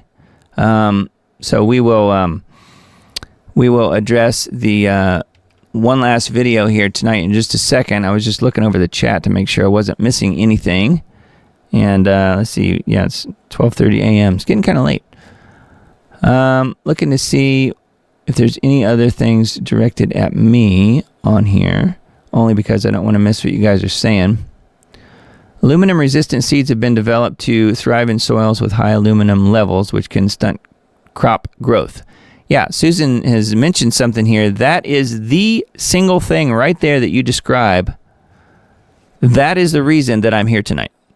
Because that is the thing that made me put the dots together, to connect the dots a little bit, with knowing that geoengineering was happening and not really being able to explain it. And then I saw a film called Food Inc., where it talks about the Monsanto seeds that were aluminum resistant, and that was the light bulb for me right there. That made me realize, okay, it's real then if they're coming up with a seed that has to be aluminum resistant. So Susan has definitely mentioned the thing here that's got me involved in the truther community as far as everything. That started the whole rabbit hole, the rabbit hole dive for me personally. So that's, thanks for bringing that up. That's pretty neat. And then over in the chat on Rumble, we have a few folks in there. Looks like maybe some people doing some spamming video links. So that's nice. Thanks so much for doing that. I appreciate that. Yeah, just put all your links in our chat. That's fine. Now, it is what it is, I guess, right? What they don't know is that as soon as this show's done, then the live stream with the Rumble chat and the live stream with the YouTube chat gets deleted. The only way you see any of it is what's burned into the screen, which is what I mentioned earlier. Right there on the right-hand side of the screen, right under where it says all of the links and stuff there, that is the only chat that is left over, because these shows disappear when I'm done, because I don't want to leave them up. I can't leave them up on YouTube because I will instantly get a strike. I'm certain it's YouTube playing games. Can't for the life of me figure out what they have to gain by doing this, but they do it to a lot of people. Yeah, I was talking to Lynn Leoz, and she was saying that they're doing the same thing to her, but with her, it's bigger numbers.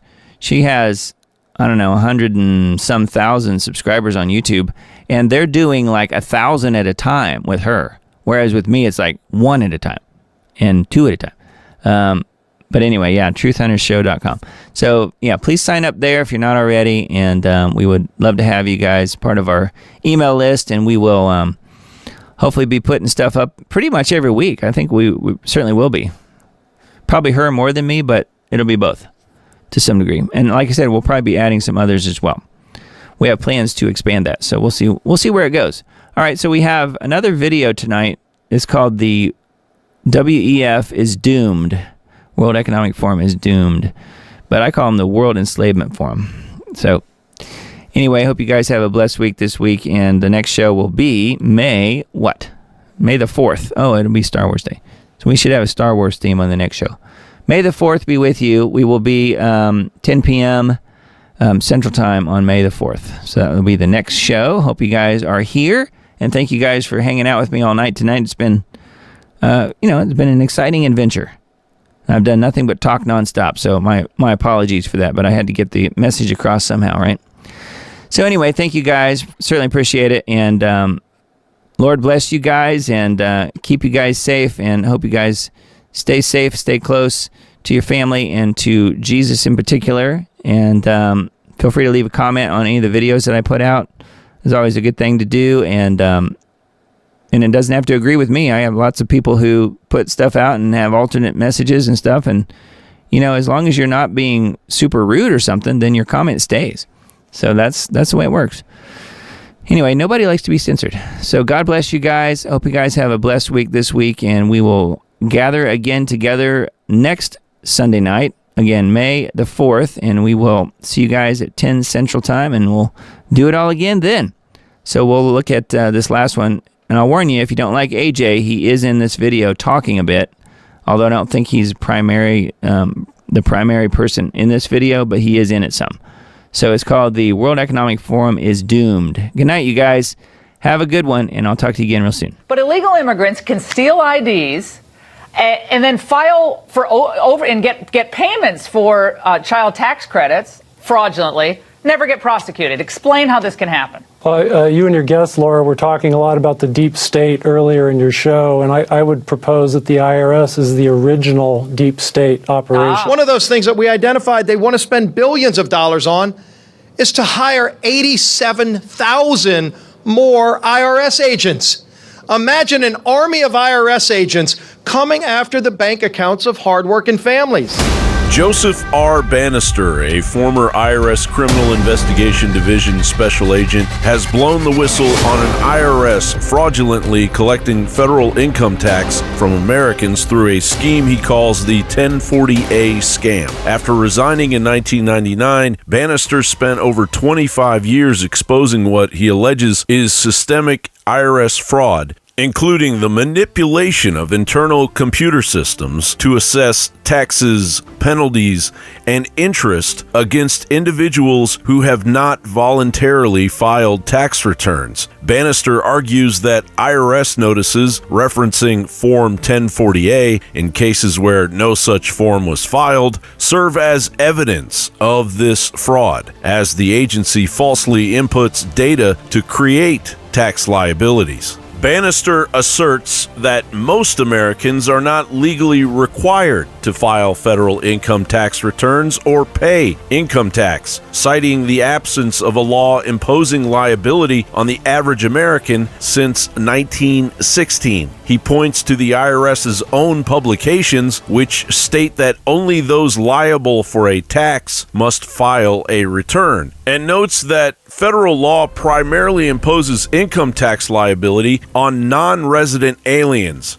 and foreign corporations. The 1916 Supreme Court decision in Brushaber versus Union Pacific Railroad Company limited the scope of the 16th Amendment, ensuring that subsequent tax laws excluded average Americans from liability, a structure Bannister claims was intentional to maintain constitutional compliance. The 1040A scam involves the IRS allegedly inputting fraudulent codes into its computer systems, specifically referencing Form 1040A, to create the appearance that individuals requested the IRS to calculate their tax liability. Bannister provides evidence from his own case where IRS notices and individual master file transcripts referenced a Form 1040A he never filed. He explains that the IRS uses the unique feature of Form 1040A, which allows filers to request tax calculations by the IRS to justify fraudulent assessments. This pattern, he claims, has been repeated against millions of Americans, even after Form 1040A was discontinued in 2018, with notices morphing to reference a non-existent Form 1040A.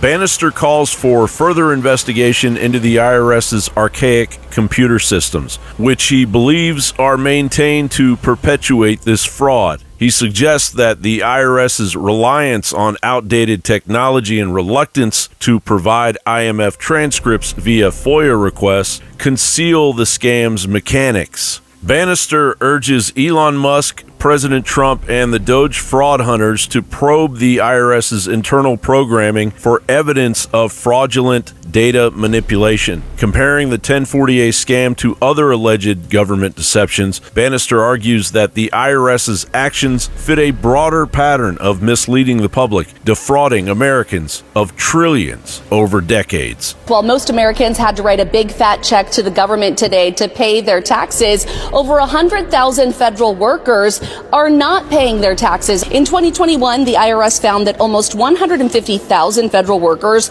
owe about $1.5 billion in unpaid taxes. Over 5,000 of them work at the IRS and owe $50 million in overdue taxes. John Bound reporting for InfoWars.